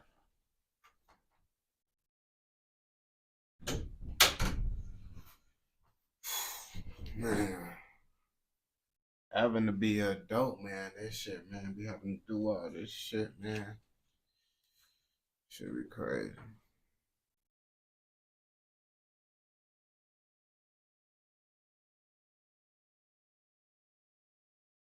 If I don't do music, shit, I really just be reacting to anything that's not made. Really, I try to react to niggas that use other niggas' videos. Because those niggas can't really copyright strike you. It be the niggas that like the music shit, all that shit, they be copyright striking niggas and shit. Is it snowing? Nah, yeah, it's snowing. It's snowing. It's cold as hell. It's cold as hell. I ain't gonna lie to you. I literally had to turn up the heat and all that.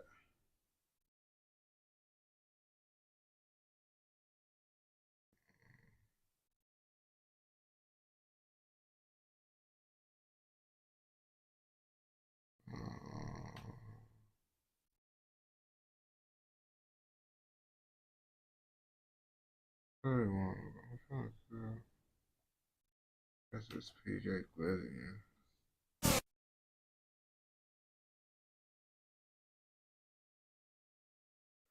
I'm actually gotta let the dogs out. I'm finna end this live stream in a little, cause I be letting their ass out kind of late around this time, bro. It be peaceful. I'm gonna let them out in about like 40 minutes or so. I let their ass out. There are some.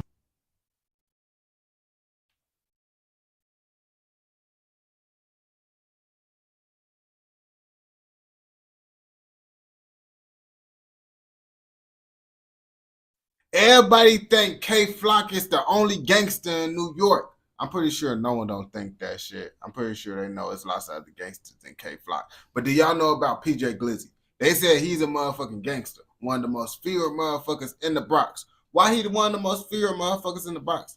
I don't even know. I can't even tell you. That's why we finna watch this video though to figure out. Some rappers that make up crime stories in their songs in order to sell a persona that their fans want to hear. Meanwhile, sadly, there are some rappers whose song lyrics are basically just confessions to all of the crimes that they commit on a day-to-day basis. Well, the subject of today's video is the latter. The subject of today's video is a rapper from the Bronx accused of committing an assassination while riding a dirt bike, robbing his own friends, and is charged with multiple murders. Bro, what the fuck? This nigga is literally the definition of a crash out. I ain't gonna lie. The subject of today's video is none other than PJ Glizzy, and today we're gonna be telling his story. But before we get into the video, please be sure to like and subscribe. PJ Glizzy, real name Paul Johnson, is a gang member / rapper from the Bronx, New York.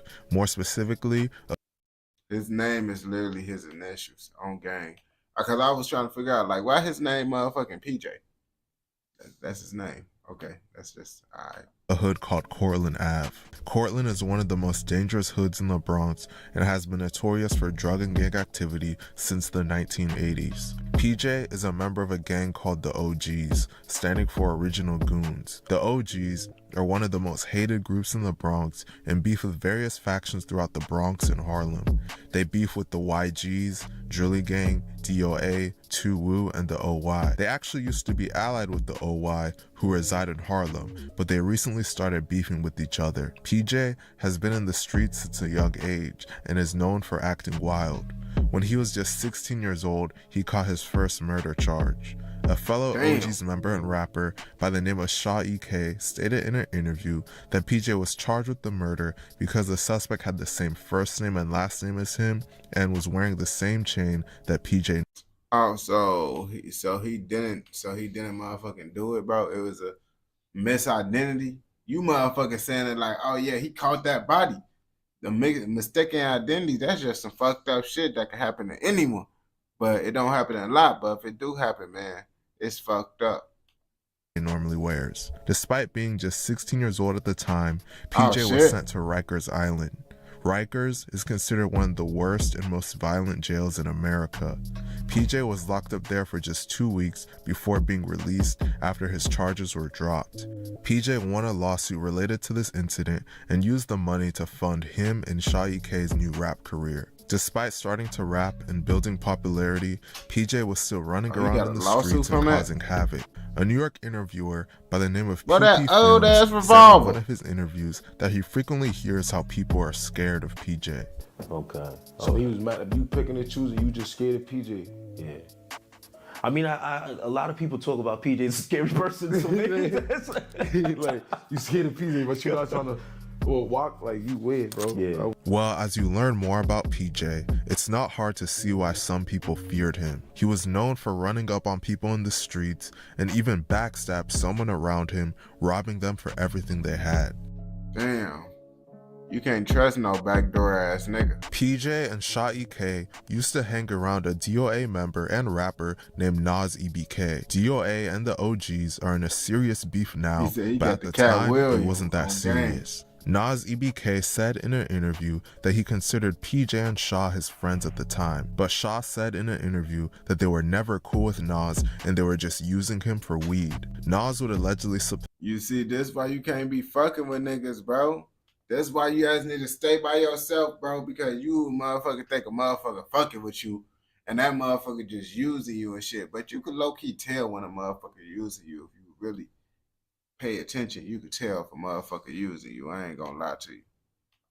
Supply them with weed on a regular basis, so they kept him around. The whole time they were secretly planning on robbing him, and they eventually acted on those plans. One day, PJ and 2 others told Nas to pull up for a party. Once Nas pulled up, PJ and his associates jumped him and robbed him for all the weed he had. According to Nas, they robbed him of $2,000 worth of product. After this incident, Nas would become a full-fledged DOA member, and the beef between DOA and the OGs would only get worse. PJ would go on to openly admit to robbing Nas EBK while on Instagram Live. Bro, like, what you ever do, bro? Like, no funny shit. Bro, I robbed you, bro. I'm gonna keep it a buck. I robbed you, gang. You ain't do shit about it. I mean, nigga, you backdoored him. You snaked him. That's what you really did, my nigga. He thought y'all was cool. I'm pretty sure if you would have let him know, like, yo, bro, I'm not cool with you. Come to this party. We're going to rob you. The thing would have played out differently. But he thought y'all was cool and shit. You did what you did. And that's how you was able to rob him, bro. Did some snake ass shit. You acting like you did some real nigga ass shit. And I'm in a Rose right now. You still ain't do nothing about it. I'm in the same place.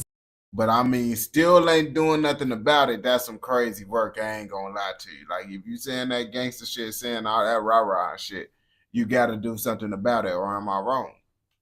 That you can catch me every day in the Rose. Nazi BK, you're a bum. Stop mentioning me, bro. Nah, no funny shit, bro. You gonna get me mad, bro. Like, you DOA, I'm DOAK. Like, y'all niggas getting split back to back to back. Leave me alone.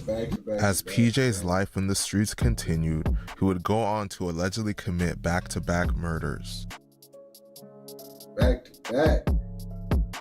On July 26, 2021, a member of the Harlem gang 2Wu named Matt Sav was standing amongst a crowd of people on Frederick Douglass Boulevard when two men riding on a dirt bike pulled up.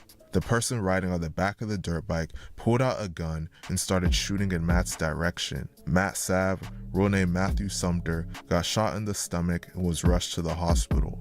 He would tragically pass away from his injuries at just 19 years old. PJ was allegedly the one driving the dirt bike, while it's alleged that an OY member named Sugar Hill Mel was the shooter. The OY and OGs beef with each other now, but they used to be super locked in and would allegedly do drills together. PJ has lyrics in his songs about sliding on his ops while riding a dirt bike. I just might slide through his block with a dirt bike. I'ma keep kicking till he drop. PJ would eventually get charged with the murder of Matt Sav. Police scoured through video of the killing. Niggas be so stupid, bro. Like, nigga, you actually sliding on your ops for dirt bikes, and then your stupid ass think it's a good idea to put it inside the song. You see, that's why I be like, niggas, bro, they deserve to go to jail at this point, bro. Like, nigga, if I'm doing that shit, bro, I ain't finna put that shit in the song, because as soon as they lock me up, they're gonna be like, it's gonna give them more of a reason to try to say I'm guilty because I'm over here saying this shit inside my music, and they trying to charge me for the shit. As well as footage of the dirt bike before and after the shooting, getting a clear image of PJ as the driver, according to the criminal complaint. The alleged shooter, Sugar Hill Mel, passed away before being arrested or charged, so it's unknown if he's actually the shooter. Prior to getting arrested and charged for the murder of Matt Sav, PJ is alleged to have committed another shocking murder. Damn. On February 6, 2022, a DOA member and rapper named C-High Watts, real name Jaquan McKinley, went to a party in Brooklyn, New York. After that party, he and some of his associates went to another Airbnb in Brooklyn to record music. While sitting in a car at the intersection of Green and Lewis Avenues at about 2 a.m., a car drove up beside his and someone inside opened fire. He was shot multiple times in the chest and tragically passed away at just 18 years old. It's rumored that C-High was set up by those he was with that night to be killed. However, this has never been officially confirmed. C-High's father did an interview and said that he believes that C-High's friends set him up. You got a lot of details to the case. Without saying a lot, because it's still an open investigation, what's your conclusion over all this? What happened to your son? What's your conclusion? My son was lined up by his peoples. PJ would ultimately get charged with... I mean, when a dad think it's backdoor, it probably is backdoor. And this should tell you right there, bro, motherfucking, don't motherfucking beef with motherfuckers. Just be solo dolo and you will live longer. What young boy say, how can I die when there ain't no snake in my circle? You feel me? That's a real thing, bro. You gotta make sure you gotta watch your peoples.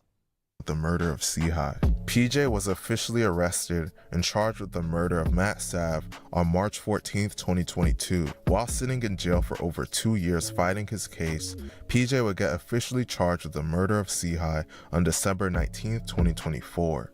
To make things worse for PJ, he was charged by the feds for the C-High case, and they have an over 90% conviction rate. If found guilty of his charges, PJ could spend the rest of his life in prison. RIP to Yeah, folks ass damn that cooked, bro. And his ass still ain't learned his lesson. He's still in that bitch. Like, come on, bro. You fighting for your life right now. You just making yourself look worse. But niggas don't give a fuck. They don't be giving a fuck, bro. They got sitting that bitch for years for them to realize how stupid they ass is.